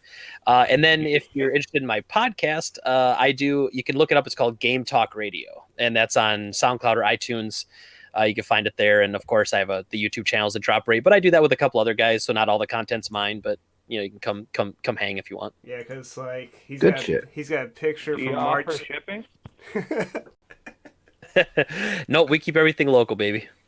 Yeah, he's got a picture on his Twitter from March 24th where he had over 500 NES games come in and not a single duplicate. Oh, it was a beauty. Oh, Lucky shit. bastard. Man, that was a beauty. I would say that's once in a lifetime, but I had a collection that big the year before, so it's I guess And it's a once a year kind of thing. And then the a couple like months ago, you actually got inventory John, from another. fanboying. Hey, I'm just saying. I listen to this guy, and it's very good. But like, just saying, like Yeah, but- he's not a small like hole in the wall. He's taken some inventory from other game stores that have gone out. The only way he could do better, in all honesty, is if AVGN or Pat the NES Punk came in and tried to get rid of their collection. You know, it's funny. And those So, are because those are the two that I know they have complete collection. I had a bunch of PC games for a while, and Metal Jesus contacted me and was like, "Hey man, will you ship a bunch of these to me?" And I was like, "Dude, that's awesome." I'm like, "I absolutely will. I know your content. I think you're a good dude. I'll sell them to you for half off." And so I gave him he bought 30 PC games, gave him half off. And I said, "Hey man, all I care about is a shout out, man. You know, I'm cool with that." And he goes, "Okay, that's no problem." And they never did it. That sack of shit. Usually I like Metal Jesus. Yeah, and honestly, I'm sure he just forgot. And I'm not the type of guy who's gonna be like, "Hey man, you said you'd pimp my stuff." But now it's a funny story I get to tell everybody about. So. But yeah, we greatly appreciate you coming on there, Greg. And it actually had perfect timing coming in with not only the scheduling, but with all the news with your experience too. Yeah, man, the planets aligned, dude. We had to do it. Yeah, Yep. and it was short notice too. Rock on. It was like Monday. We were contacting each other, and it was like, yeah, sure, it lines up. Let's do it. Well, in all fairness, Greg, if you All right. I vote we have you back. I come back anytime, man. If it works out, I will hop on anytime. And you guys are great. This was a lot of fun. All right. Well, we're glad you had fun. But this is me telling y'all we need to get our asses to bed, or else we're gonna be grumpy in the morning when 2 Yeah. pots of coffee ain't gonna be enough. With kids running around. Yeah, I It's a have to be Saturday. polite with customer service. They don't like it if I'm a dick, so. All right. Thank you guys for tuning in. Check us next week, same time. Well, maybe same time, depending on Jay. But thank you for tuning in for the podcast. I'm actually off at a normal time next week, so it should be back to our normal. So Mike won't get grumpy. Go to Oh, bed. Michael still get grumpy. He'll find a reason. All right. Oh, shut up, and you know I will. Thanks, guys. Good night, guys. Peace. Night.